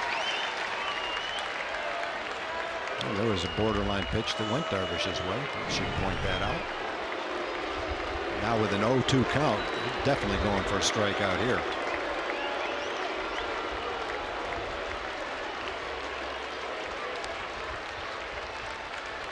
Vogt waits the 0-2.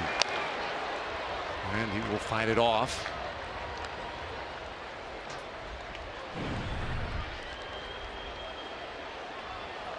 See Darvish every once in a while stretching that right arm just a little bit. And see he's hit 90 pitches for the night. Joyce is at third, Healy at second for the A's. Scoreless game.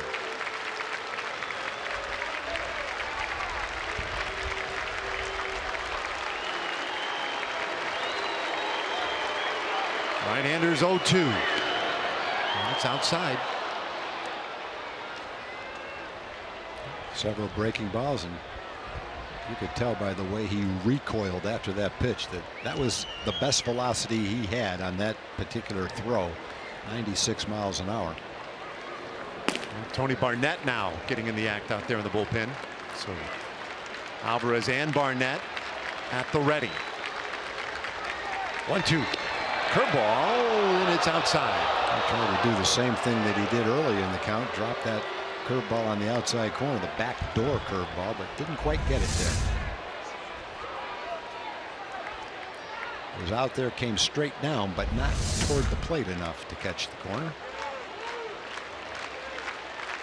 Of all the Oakland A's, Vogt has by far the most experience facing Darvish, and he's had some success. 2-2 pitch, and a bouncer right side will get the run home. Odor will go to first to get the second out of the inning, but Joyce played it on the ground out. It's 1-0 Oakland.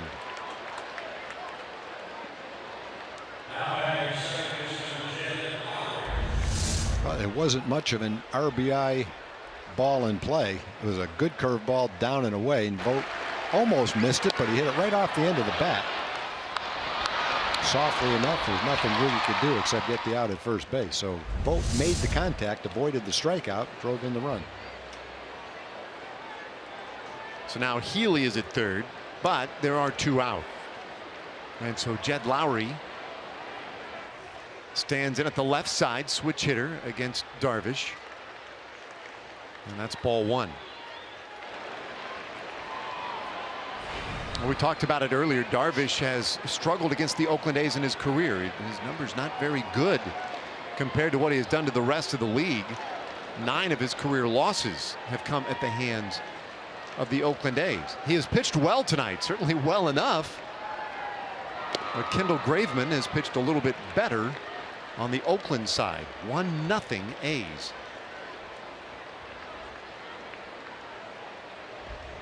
That young man is impressed tonight.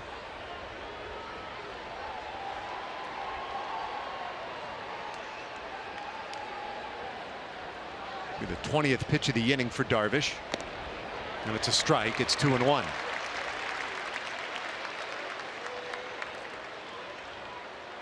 And there you see the numbers against the A's. ERA over 4.5, a 3-9 record.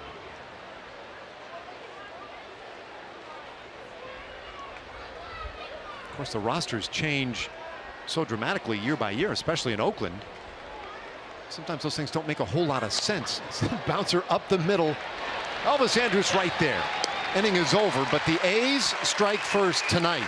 Scratch out a run at the top of the 6th inning, and they're on top, 1-0.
Brought to you by Sonic Drive-In. Tonight's jackpot is worth $500 plus dinner for 2 at a Sonic Drive-In. Tonight the Rangers are hitting for Donna Ogletree of Alfred, Texas. If a Texas Ranger hits a home run this inning, she'll win $500. And if a Ranger hits a grand slam this inning, well, Donna wins $25,000. Ryan Rua takes ball 1. I dare say, Tom, that the Rangers would settle for a hit right now against That'd be a Graveman. good start. I'd like to see a leadoff hit too. Rua watches it outside. It's 2-0. Ryan Rua 3 for 6 in his career against Graveman.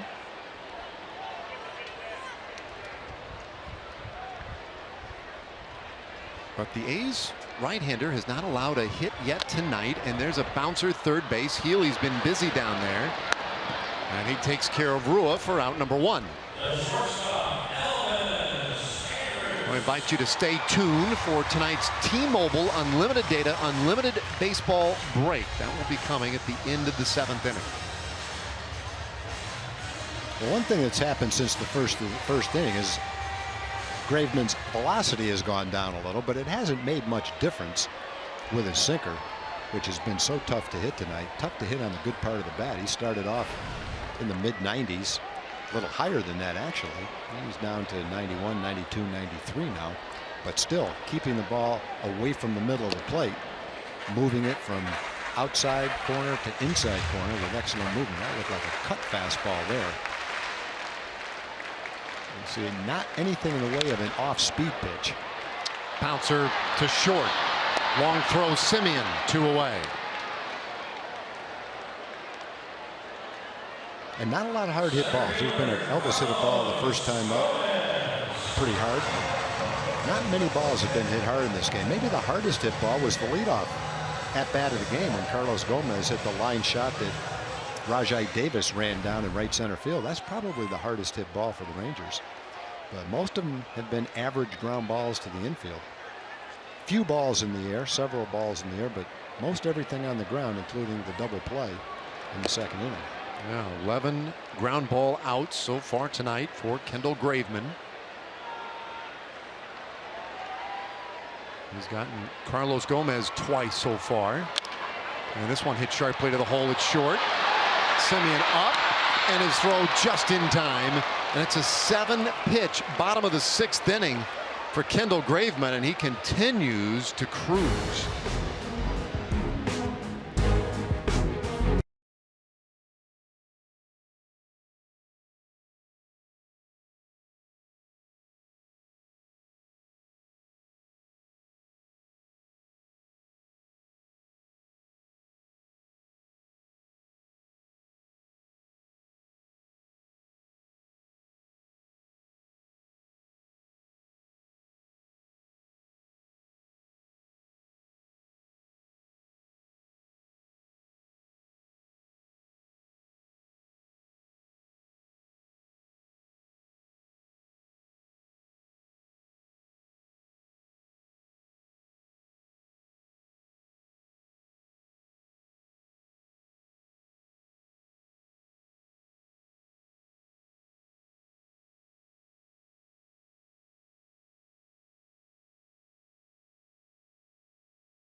By Southwest. Yes to low fares with nothing to hide. That's transparency.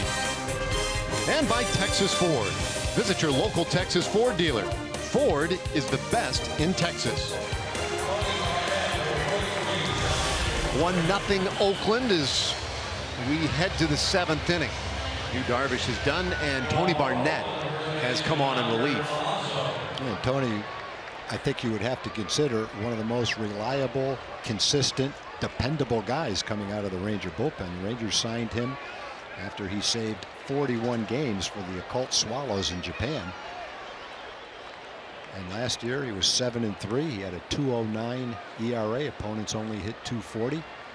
And consistently, really from day one through the end of the season, when he came into the game, he got the job done.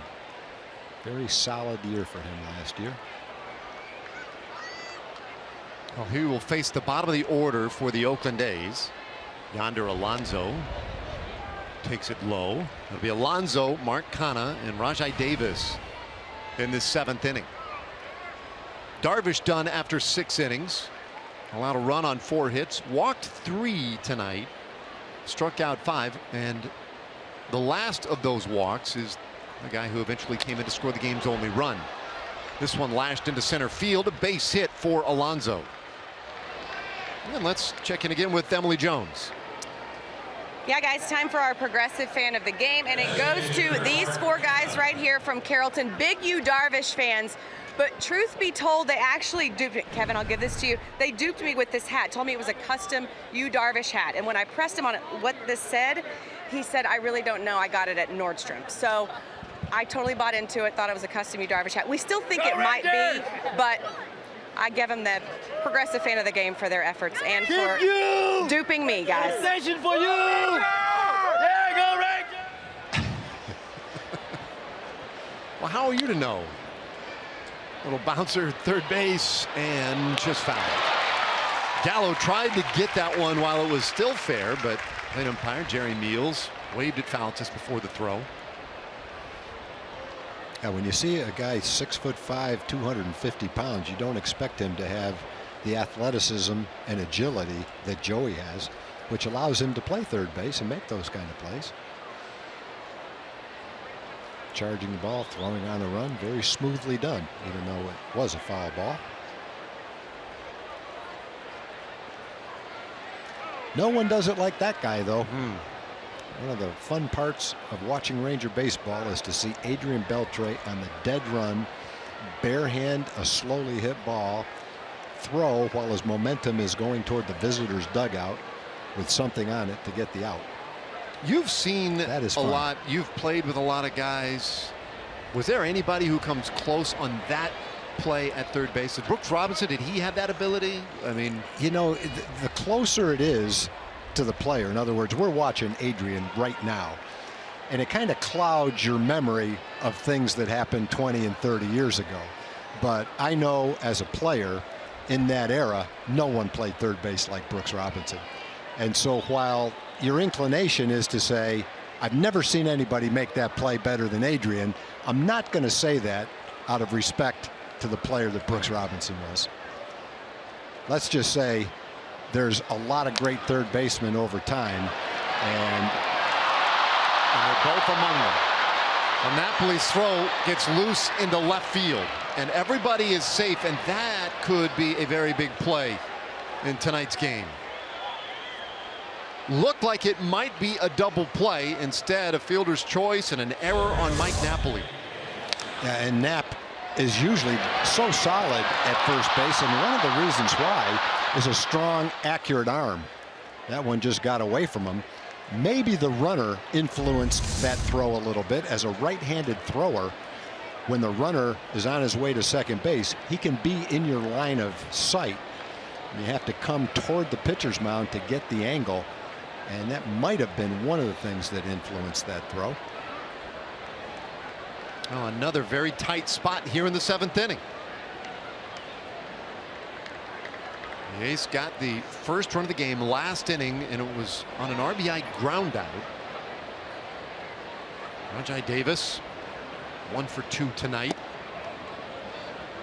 and he takes ball 1. And Dave, just to finish your question about Adrian in that play, when you talk about the greatest third baseman of all time and the ability to make that play, he's in the conversation. I don't care who you're talking about. You can talk about Brooks Robinson, you can talk about a lot of others, but you have to talk about him too. Then it's just kind of a subjective feel. The analytics might have their opinion on it too. But Well hit ball out to right field. Mazzara makes the play, tagging at third Alonso, and he will score the second run of the game for Oakland.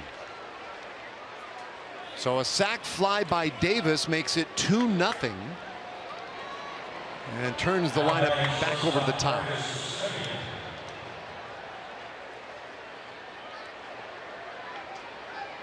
At the moment, an unearned run.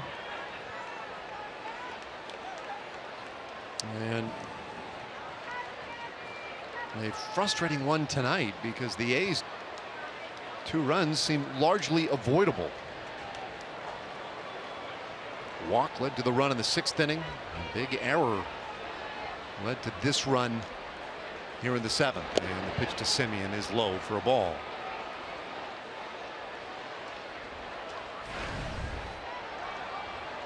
Little silver lining may be that Kendall Graveman would get pushed out of this game at some point. I mean, the problem is he hadn't given up a hit. That's going to be tough for Bob Melvin, and the pitch count's been pretty well in check for him.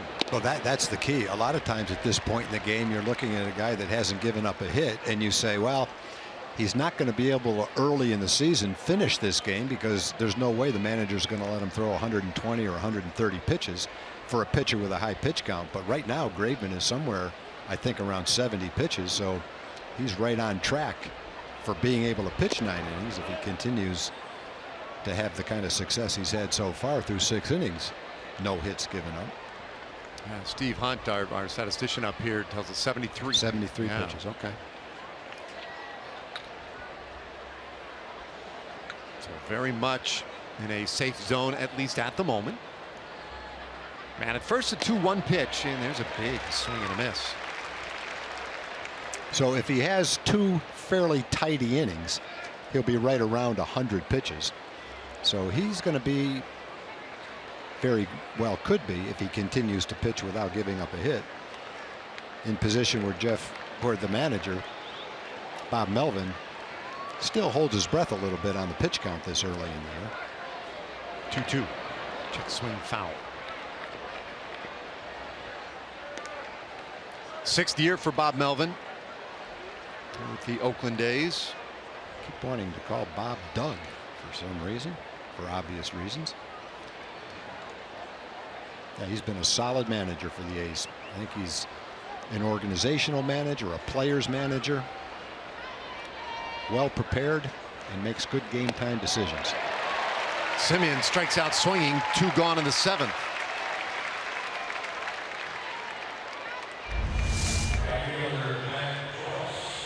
It looked like a high cutter that Simeon couldn't catch up with.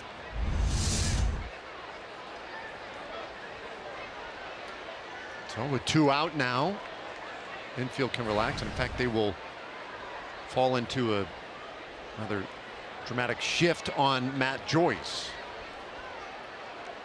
3 guys on the right side, Gallo all alone on the left. Joyce 0 for 2 with a walk and a run scored. Bouncer right into that shift. Odor is there, inning over. A's get another run though. They lead 2-0. It'll be the 2, 3, and 4 hitters. Nomar Mazar will be coming up in the 7th.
Southwest.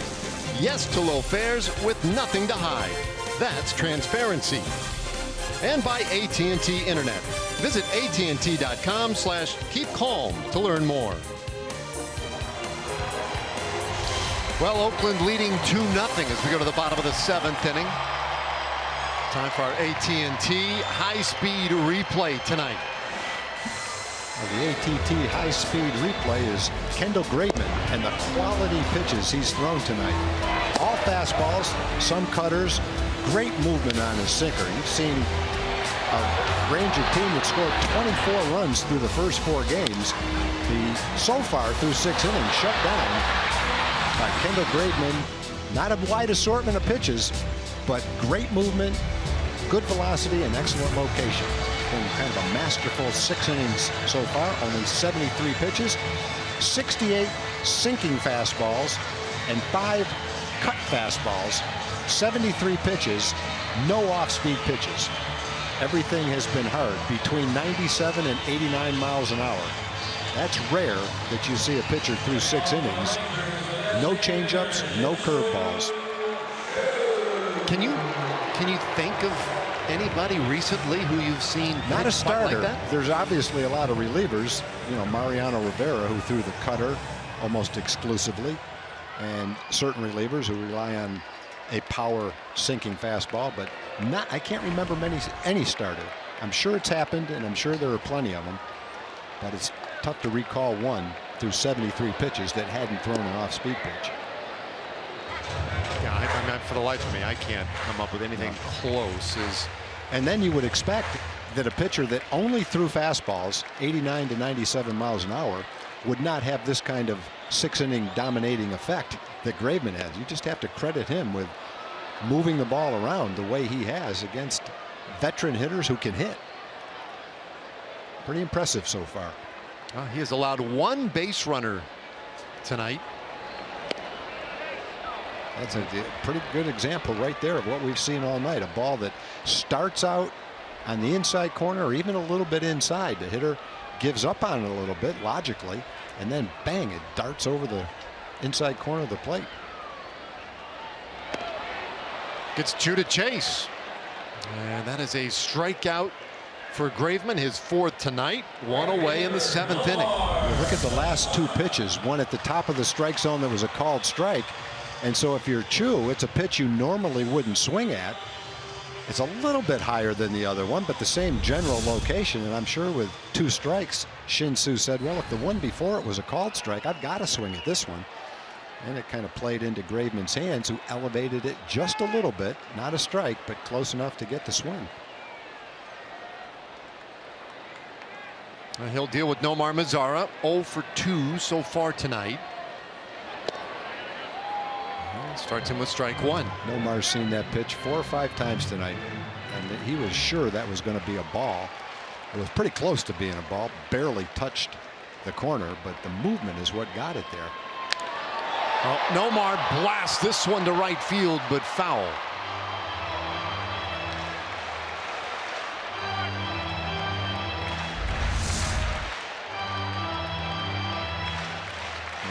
He kept his hands in. He got the good part of the bat on it. Just with that kind of a pitch that far on the inside corner, a little bit off the plate, tough to keep it fair.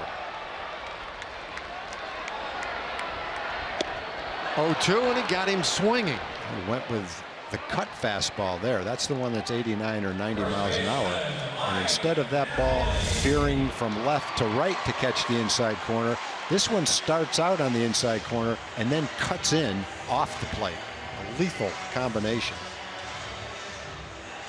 I can't speak in higher terms of what Graveman has been able to do tonight. It's been just extremely impressive.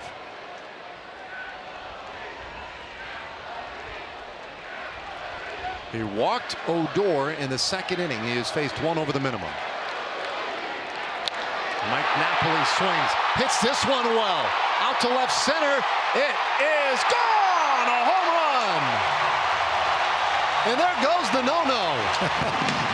That's kind of a dramatic way to finish off a no-hitter. A guy that really has not given up a lot of hard hit balls. 2 of them to Carlos Gomez. But Knapp got a hold of that one, sent it into the bullpen in left center field. That will energize the offense. Nice go, Knapp. Not an easy guy to do that against tonight. Well, that was a blast just to the left of the 404 marker. Napoli's first home run of the year, and it makes it a one-run game. And there's still more pop coming. Here comes Rougned Odor.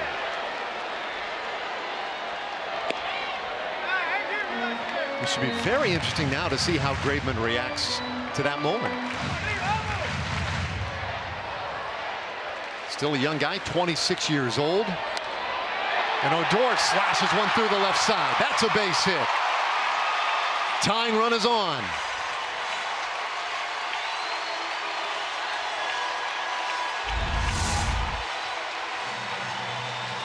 Well, that one caught almost the middle of the plate.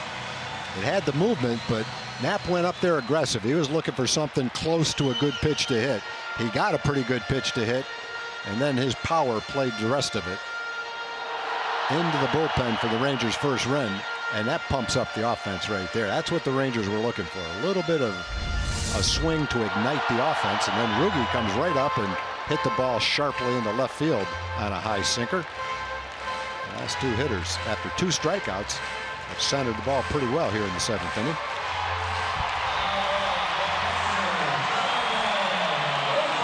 Trying to get the fans into it too.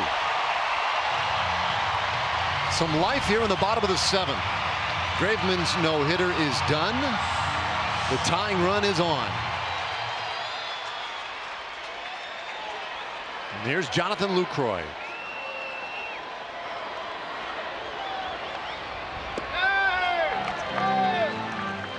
Lucroy 0 for 2. And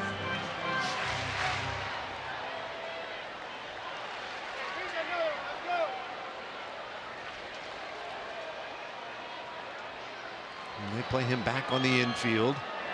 And he hits this one hard to short, and it's caught by Simeon. What a play. Boy, 3 straight ropes. They're starting to catch up a little bit with Graveman there at the end of the seventh inning.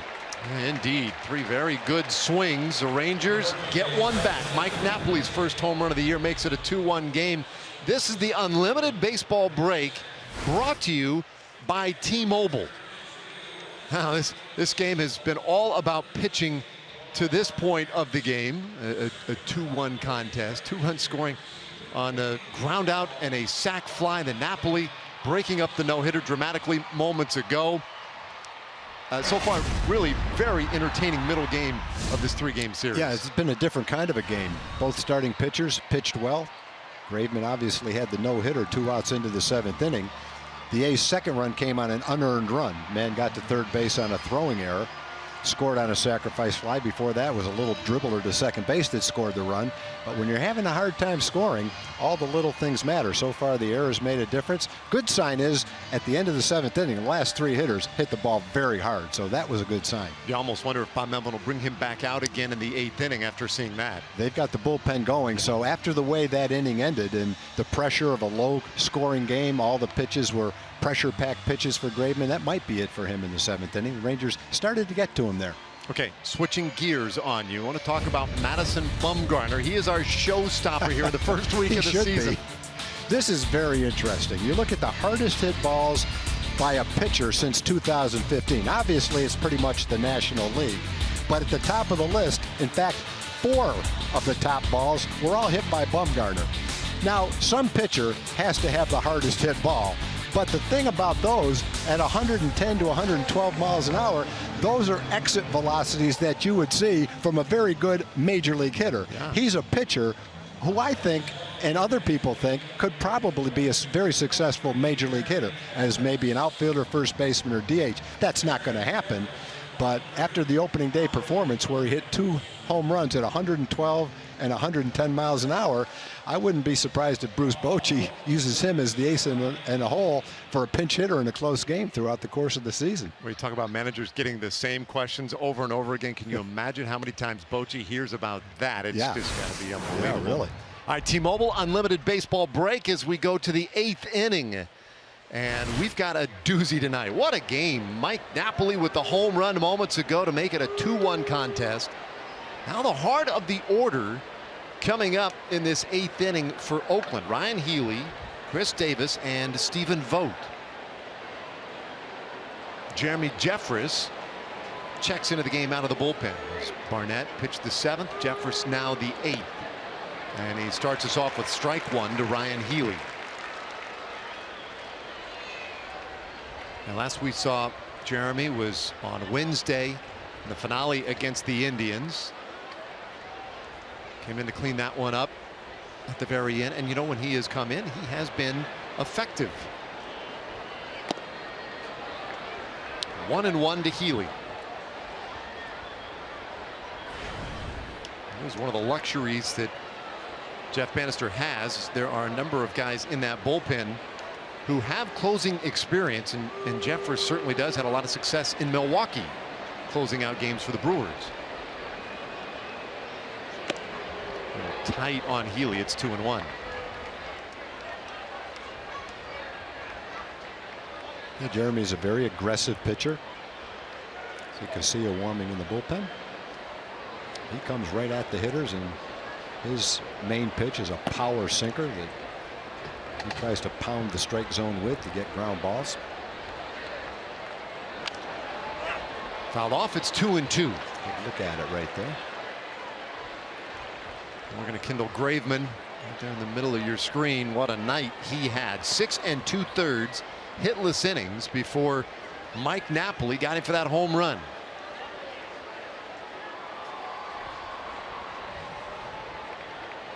Big swing by the big guy.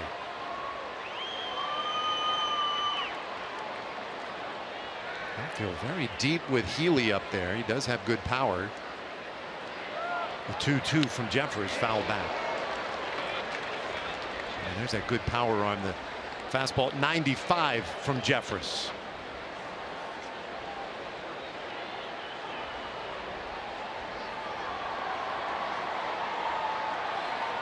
So in 2 appearances so far for Jeffress, he has retired 3 of the 4 batters he has faced. This is his first full year in a Rangers uniform. Came over on a trade deadline deal last year. This ball fouled off again.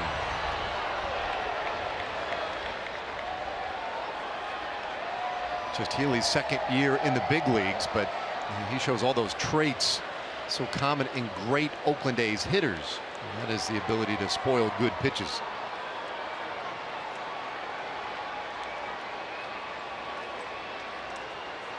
Seventh pitch of the at bat. And there will be an 8th.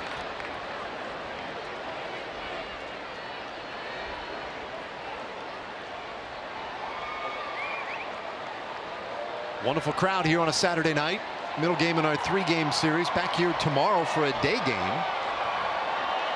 Wrapping up the quick series with Oakland.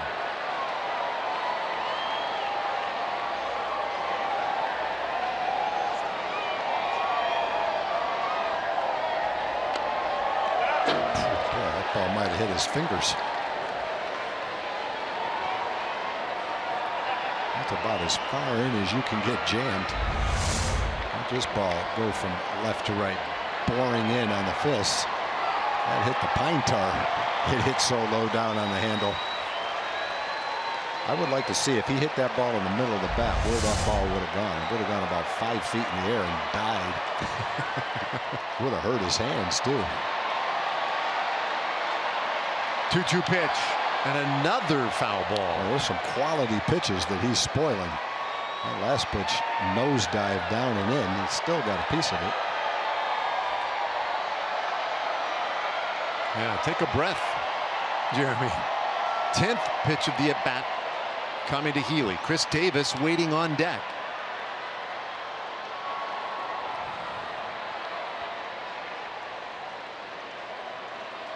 Here it comes. And it's a full count. Especially in this kind of a quick series.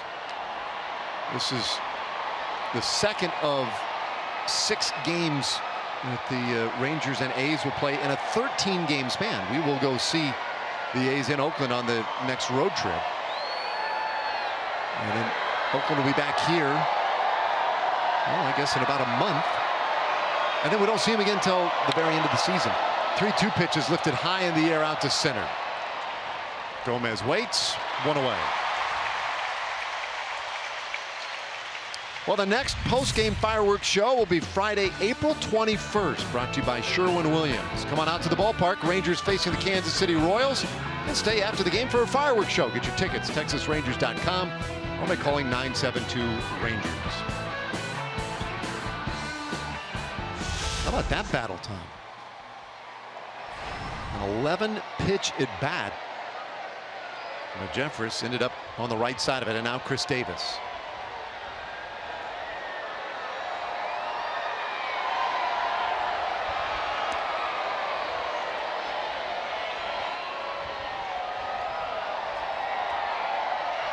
The A's got their first run of the 6th inning on an RBI groundout. They pushed across an unearned run in the 7th.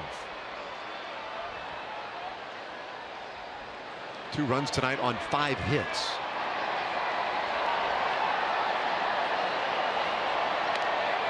One and one now on Davis. Yu Darvish went 6 innings, allowed one of those runs on 4 hits. Tony Barnett pitched the 7th, and now Jeffress.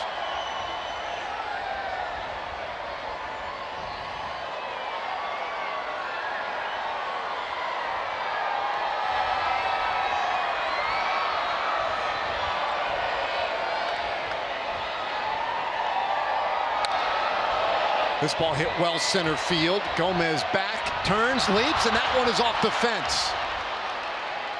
Davis will go to second. He has a 1-out double. A great example of the way the ball jumps off Chris Davis's bat. That was a bullet. Hardest ball for the center fielder is that ball right there. The line shot directly over your head. Not to your left, not to your right, but basically directly over your head. Gomez gets a good jump, gets in position, just can't quite get there in time to make the play. Did everything right, timed it, it just goes right over his glove. Couldn't quite get to it, but a great try. He's probably as fundamentally sound an outfielder as you'll see. Did everything right, just couldn't quite get to it. And that one will send Jeffress from the game. So Jeff Bannister into his bullpen. Big runner on base here in the 8th.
And Rangers fans get $10 Upper Reserve box seats for most Tuesdays all season long, courtesy of Fox Sports Southwest.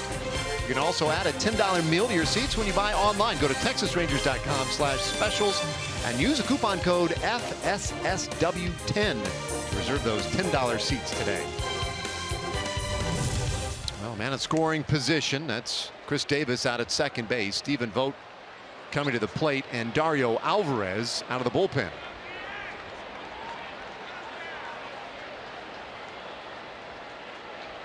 Alvarez has a really good slider. Should be a very good pitch against a left-hand hitter. In this case, Stephen Vogt.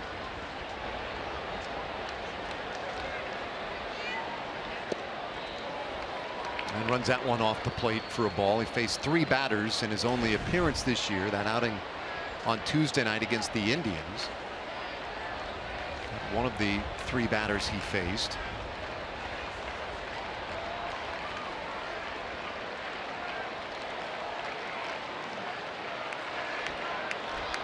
To keep an eye on Davis, the 1-0. And that'll even it up.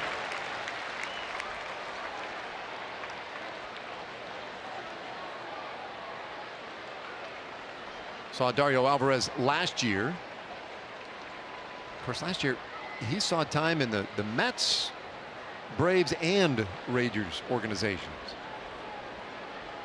Very good against lefties. And it's 1-1. Strike 2. Pitch we're talking about right there. And a slurve slider. And a left-hand pitcher who can master that pitch, throw strikes with good location, can stay in the big leagues as a reliever for a long time. There are a number of lefty specialists over the years who've been able to have very successful long careers because of that ability to be a situational lefty and come in and make that pitch and get left-hand hitters out just like that. Strikes out Vogt. 2 away in the 8th. Second baseman Jed Lowry.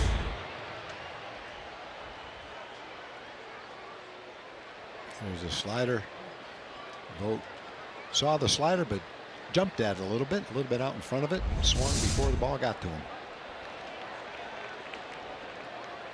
And Alvarez has the kind of slider that if he throws that back foot slider to a right-hand hitter, he has equal success against a right-hand hitter as well. And now you get Lowry over to the right side of the plate, and he takes strike 1.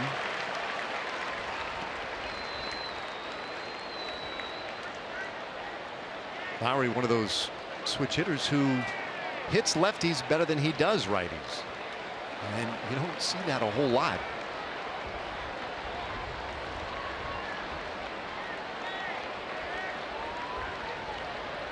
One strike offering, and it's in the dirt. 8th inning here at Globe Life Park. Dave Raymond, Tom Grieve, Emily Jones. Middle game of this 3-game series with the Oakland A's. We saw Kendall Graveman take a no-hitter into the 7th inning. Mike Napoli broke it up with a home run and has given some life to this Rangers team. Now Dario Alvarez trying to keep it a 1-run game.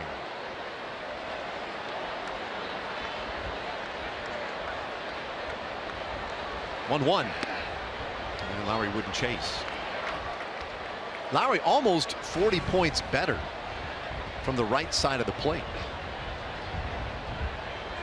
A lifetime .282 hitter versus left-handed pitching versus a .247 average against righties.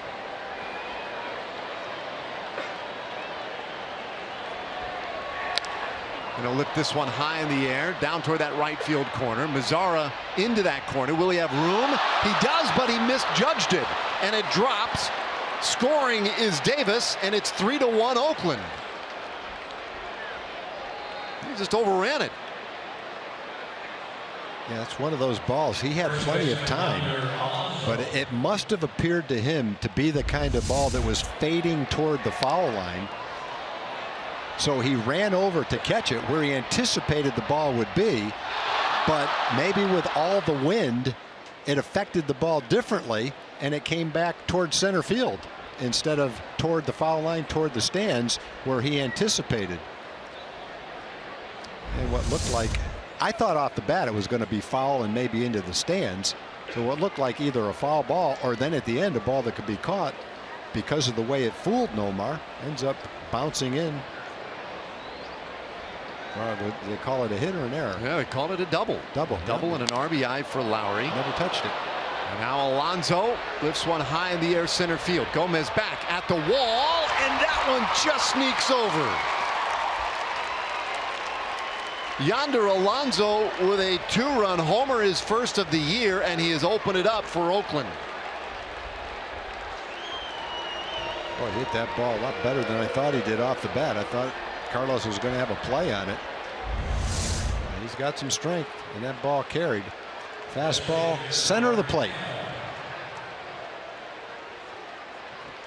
And Alonso puts a nice swing on it.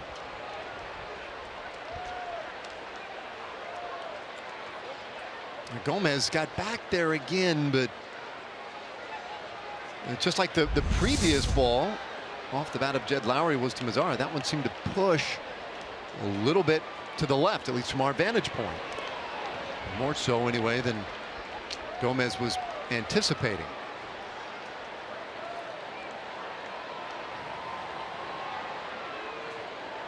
Strike now on Mark Canha. So Dario Alvarez in relief.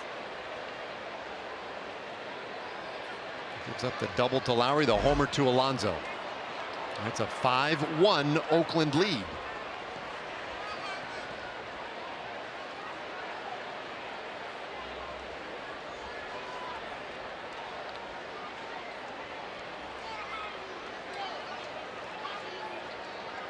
Long look in for Alvarez. Here comes to Canha. And the count 0-2.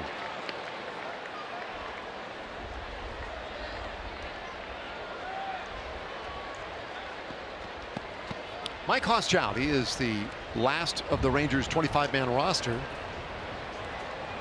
to have not seen any major league action yet this year. He's getting loose.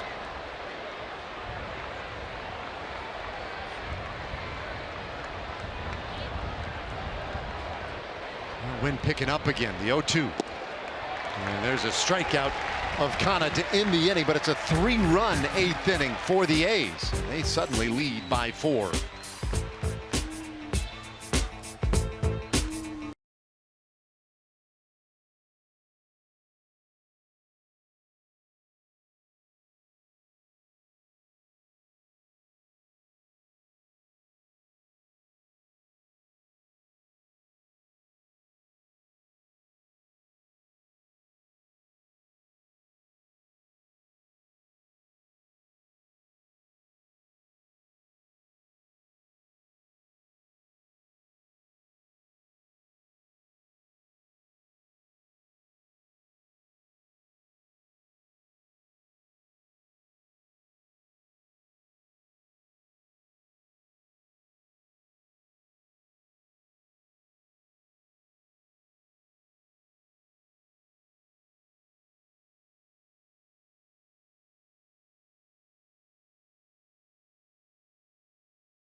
Have some wood to chop here in the bottom of the 8th inning. And if it's your turn to plan the next family reunion, and maybe friend outing or office getaway, well, here's a little tip. Bring them to a Rangers game. Save big on tickets when you bring 20 or more people. So be the hero who saved big and brought everyone to see the Rangers play. See how to make it happen at TexasRangers.com/groups. Bottom of the 8th inning. Good news, Kendall Graveman is out. The former Giant Santiago Casilla has come on for the Oakland A's. I think that's good news, right? I mean, the way Graveman had thrown for most of the night, one would think that would be an advantage now. Yeah, it was an impressive performance, and we pretty much detailed it as it happened. The Rangers got to him right at the end of the 7th inning. They hit some balls hard. Knapp hit the home run. Rudnett had a hard single, and then Jonathan hit the line shot to shortstop to end the inning. Last 3 hitters all hit the ball hard. Prior to that, Graveman was in complete control of the ball game. Very solid performance. Joey Gallo to lead things off in this 8th inning. A big swing and miss. in a whole 0-2. Santiago Casilla, I say the former Giant. He was there from 2010 through last year, but came up as an Oakland A. His debut in 2004. Pitched 5 years there. And he strikes out Gallo looking to start the bottom of the 8th inning.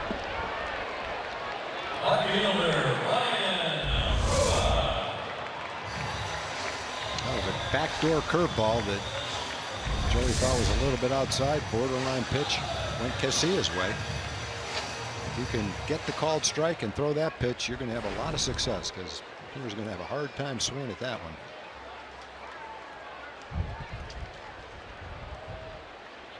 Well, here's Ryan Rua. Twice he is grounded out to third base and takes strike 1 from Casilla. Rua getting the start in left field today. Profar had the start yesterday. And a breaking ball just misses. And that will continue to be a position where Jeff Bannister uses matchups and lefty righties. He's got all kinds of flexibility on how he wants to exploit left field on a day-to-day basis. So the other position is pretty well set, and the curveball ends up a swinging strike.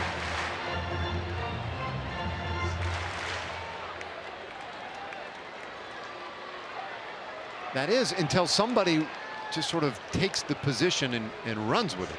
That could happen. 1-2. And there's a well-hit ball center field. Davis going back, leaps, and he made the catch. Wow. What a nice play by Rajai Davis in center.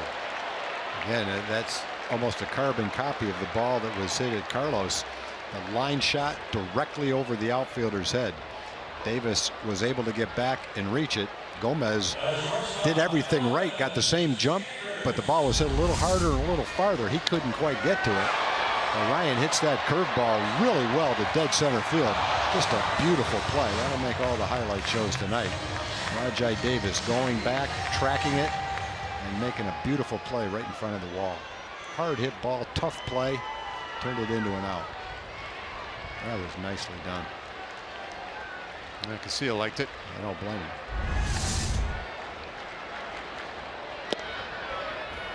And he runs one right in there for a strike to Elvis Andrus. And Elvis 0 for 2 today. One of those days, not a whole lot going on against the very good pitching of Kendall Graveman and now Santiago Casilla. This was a 2-1 game just moments ago. The A's, though, exploded for 3 quick runs in the top of the 8th inning to open it up a little bit.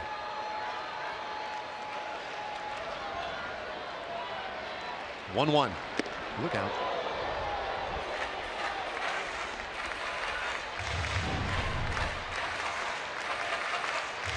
Now, tomorrow our coverage starts at 1 o'clock for the finale in this series.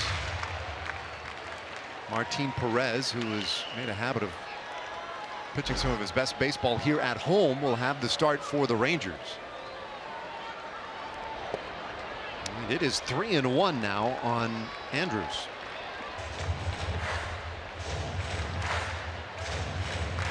Casilla now beginning his 14th major league season. Part of that Giants bullpen, much maligned last year in San Francisco. He did have 31 saves.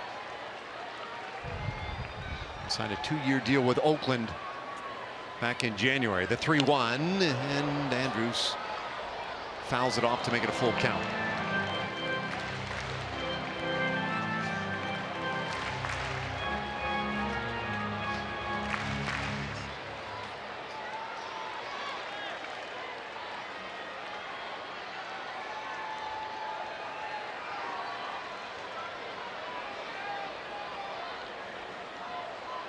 Here's the payoff. Popped up, foul ground. Alonso over there, but no room for him. I mentioned tomorrow's game. That is the final on this homestand, and then a travel day on Monday. Rangers begin a 9-game roadie Tuesday night in Anaheim.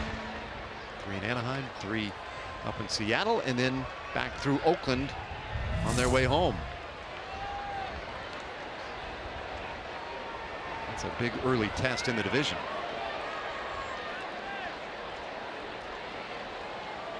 (3-2) to Elvis. Fouls it over to a similar spot, a little deeper into the stands this time.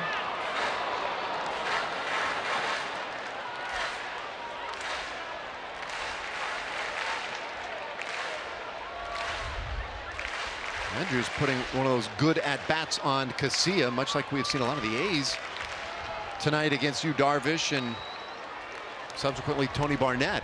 This will be the 8th pitch of the at-bat. And that ball hit well out to left field, but Chris Davis is there, and the inning is over. So time running short on the Rangers. We go to the 9th inning.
A 5-1 lead on the Rangers, who have some work to do in the 9th inning. It's a beautiful night for a comeback here at Globe Life Park in Arlington. John Radigan up here in the Rebecca Creek Saloon. It's Rangers Live coming your way right after the game. A complete post-game wrap-up, whatever happens in the 9th inning of this one. Mike Bassick, former Major League pitcher, is here. So is Hall of Famer Pudge Rodriguez. We're going to break it all down. We'll hear from Jeff Bannister. We'll talk to some of the players. We'll get you set for the finale of this 3-game set as well. It's all coming up right after the game. It's Rangers Live, guys. Yeah, thanks, John. And how about this Major League debut for Mike Hochschild? Coming on here in the 9th inning. And I'm not, no. his first pitch hit out there to left field, drops in, base hit. Davis with the great speed out to second base quickly and easily, and he has a leadoff double.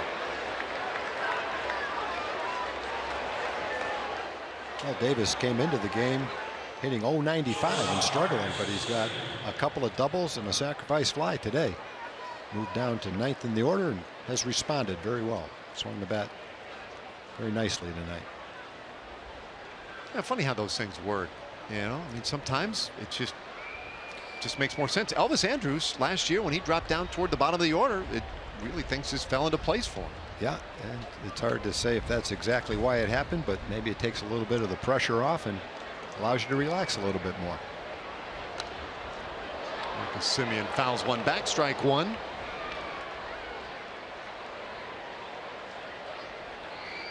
Or maybe guys are pretty good hitters to begin with, and it's just a matter of time before they start swinging the bat well. Davis is at second at the moment, and Hochschild's one strike offering is fouled out of play again. Well, a big moment for Mike Hochschild, though. His big league debut. Came over to the Rangers as a Rule 5 draftee taken from the Houston Astros back at the winter meetings last December.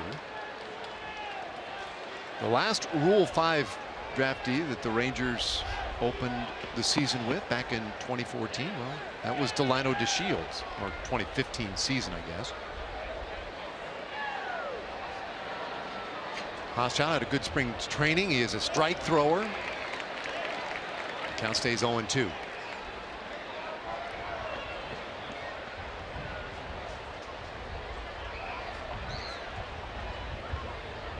Today, the realization of a dream for him, no doubt.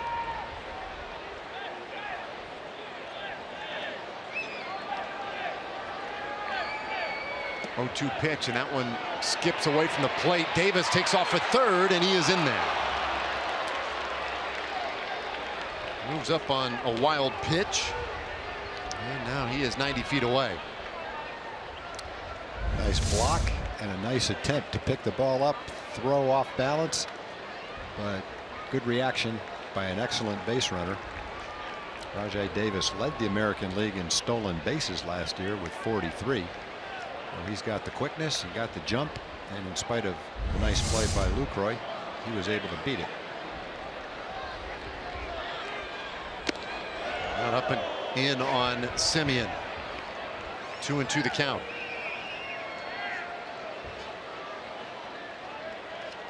I make that point about Rajai Davis. He's 36 years old now. Yeah. You know, and he can still move.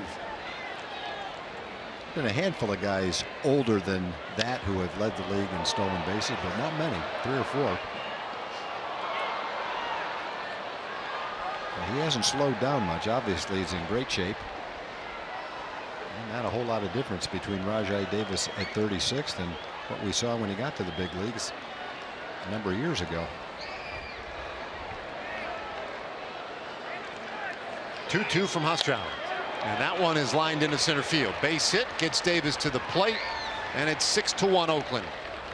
Pretty nice swing right there by Semien, who'd been pounded in with sinkers and then got a cut fastball down and away and went down and lined it sharply to center field. Slider maybe. In any event, nice job of hitting by Semien. Reached out and stroked it solidly.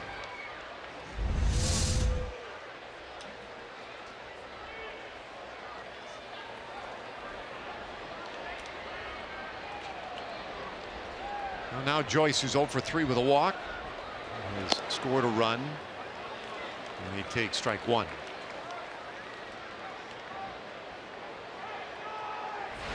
Joyce had some great swings last night. Had a home run, had a home run taken away. Today has been bottled up a little bit. Hochschild's 1 strike offering outside. Well, earlier tonight, the Royals took care of the Astros 7-3, the final down in Houston. So Houston got off to that real quick start, but they are now back at 500 at 3-3.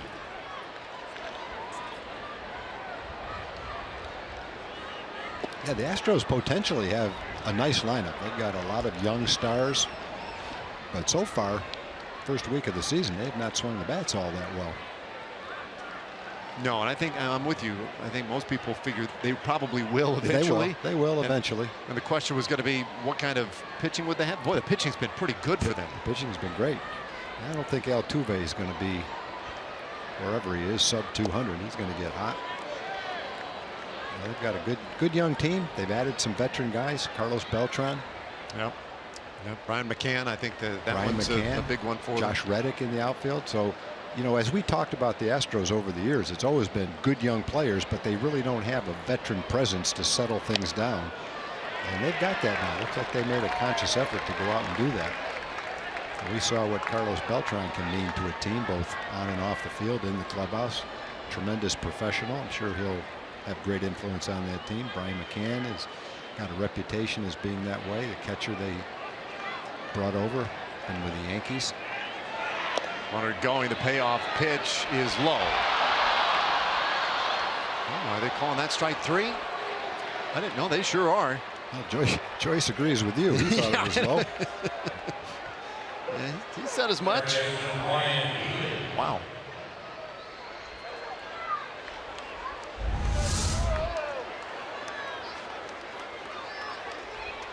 It's going to be one of those that probably looks low to the hitter and caught right at the bottom of the strike zone. Tough tag play for Elvis. Had to catch it on a short hop.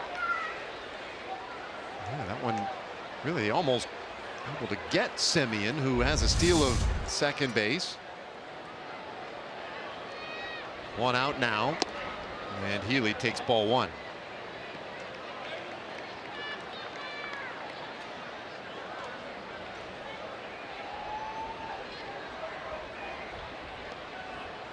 They're underway out in Anaheim. Mariners jump out early in that one. They lead the Angels 2-0. Mariners off to a 1-4 start going into play today, and I think, not that that's a surprise. I don't think there are any surprises in the first week of the season in terms of records, but the Mariners, another one of those teams, people are expecting a little bit of an improvement, perhaps even over last year, where they finished second in the division. Yeah, and when you look at the Mariners, both Cruz and Cano have gotten off to slow starts. That won't continue for long. Ball hit out toward the left field corner. Rua tracks it down, and there are two out. And the Angels then, the Angels at 3-2 going into play today at home, and that will be the Rangers' next opponent when they hit the road next week. Right now, a lot of parity, it seems, in the division. Yeah, anytime you play the Angels and you look at Mike Trout in your lineup and you know you got a formidable opponent, there's no doubt about that. The Angels have done a lot of things to try to improve. They've added some players that can play. So, you know, I look at our division and see a lot of teams that improved. I think the Rangers have improved. So you can't tell what the season is going to be based on what you've seen in the first week. But in a short sample of 15 at bats, guys like Altuve will hit below 200. Cano's gotten off to bad starts before. Nelly Cruz is off to a slow start. Those guys are going to hit. They're going to score more runs. So things will start to take shape as the season goes on. But I think as you look at our division, you do see a lot of parity and a good battle all the way through the season. Did he go? No. On Culpa. Albert Pujols is off to a slow start. But when you play those teams 19 times, you generally see the good players have good games before too long. It should be a very interesting summer in the West Division. A lot of really good competition. 1-1. As we mentioned yesterday, one thing about the A's is they play the Rangers tough over the last 4 years. The teams are right at 500. The Rangers have gone 10-9 in a season series twice, and so have the A's. Both teams have played better on the road against their opponent than they have at home. Housechild's 2-1 pitch, and there's a swing and a miss by Davis to square the count at 2 balls and 2 strikes. Trying to look out there at the A's bullpen. Madsen and Montas getting ready for the ninth. Top of the order will be due for the Rangers.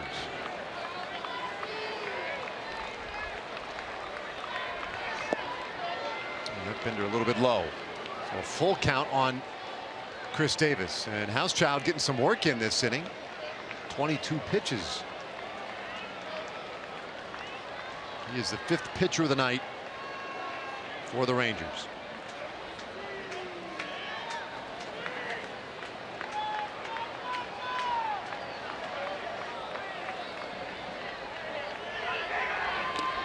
Well, he strikes out Davis.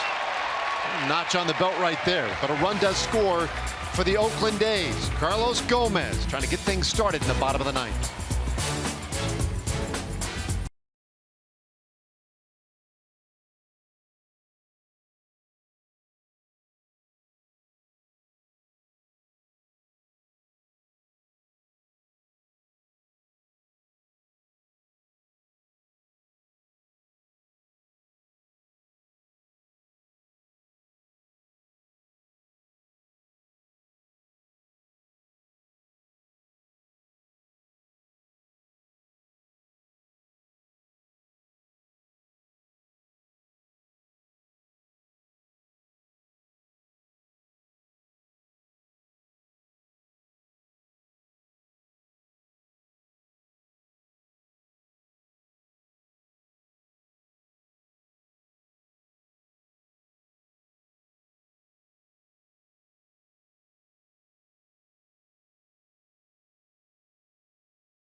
By 5, here's we go to the bottom of the 9th inning. MLB.TV Premium is back and better than ever. Watch every out-of-market regular season game live on over 400 supported devices. Plus, get a free subscription to At-Bat Premium, the #1 app for live baseball. Blackout and other restrictions do apply. Visit MLB.TV for details. Ryan Madson, 30 saves last year for the Oakland A's. And he is on here working with a 5-run lead in the bottom of the 9th inning.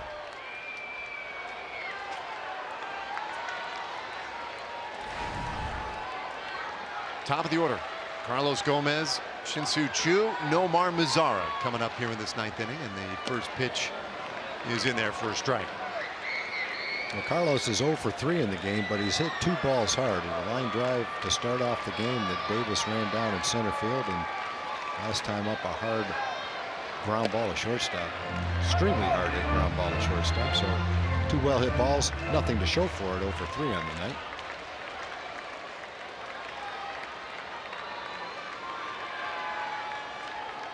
It's at a 1-1.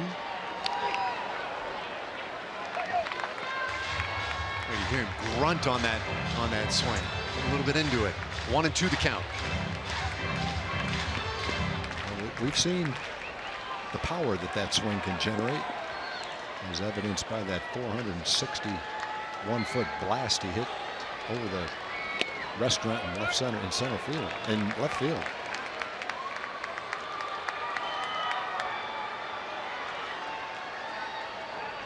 Two and two now. Rangers need some base runners. And it's a full count. I mean, no one's going to turn away a home run, but really the job right here is string together some good at-bats. See if you can get some guys out there on the bases against Ryan Madson.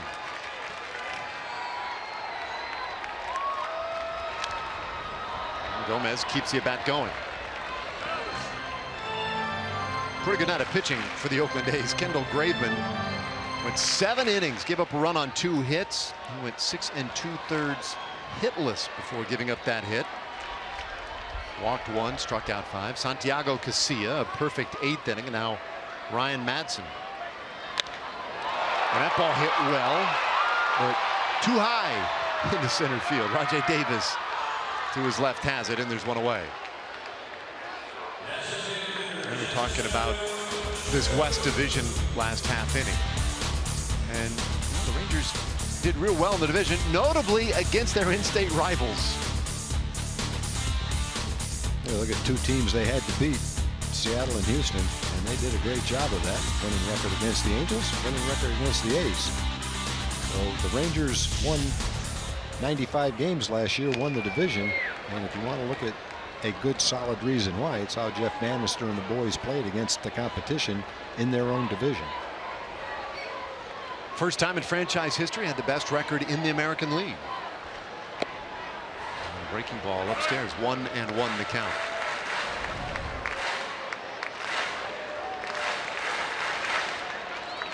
Choo's 0 for 3 tonight. Set up in on him. And he fights it off, the count of 1-2.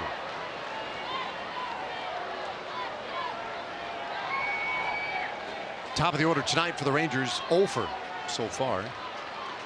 Then again, when as a team you have 2 hits, I suppose you could point out some dramatic stats for any section of the order tonight. This one fouled off again. It stays 1-2.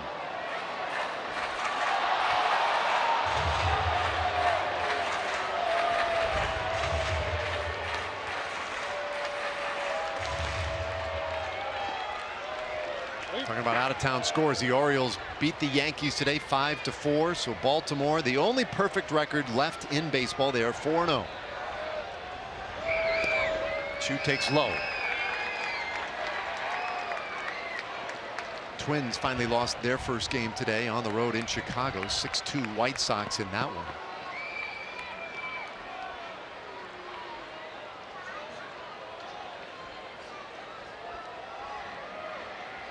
Madsen's 2-2 pitch, and he gets Chu swinging. There are 2 gone. You were pointing out during the break, I like to occasionally poke around, see if there's anything notable. You gave the great numbers from last night's minor league game in Round Rock, but then you also pointed out earlier, what was it, a 12-run inning today for the Phillies? Phillies scored 12 in the first. That starts you off pretty well right there. That's probably at least 2 pitchers, maybe 3 in the first inning. Man. Starter got bombed, and so did whoever else came in. That was a 17-3 final. Wow.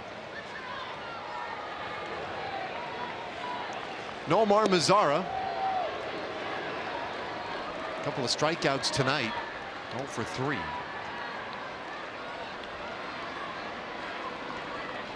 Oakland 1 out away from evening this series at a game apiece, with the finale coming up tomorrow afternoon.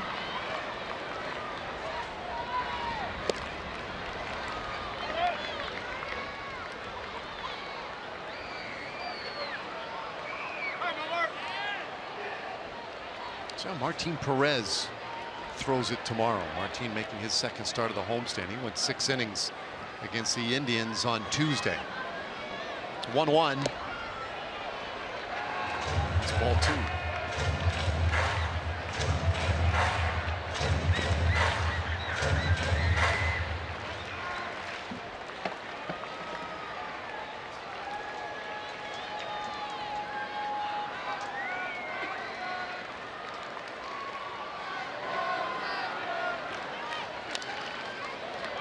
Two and 2.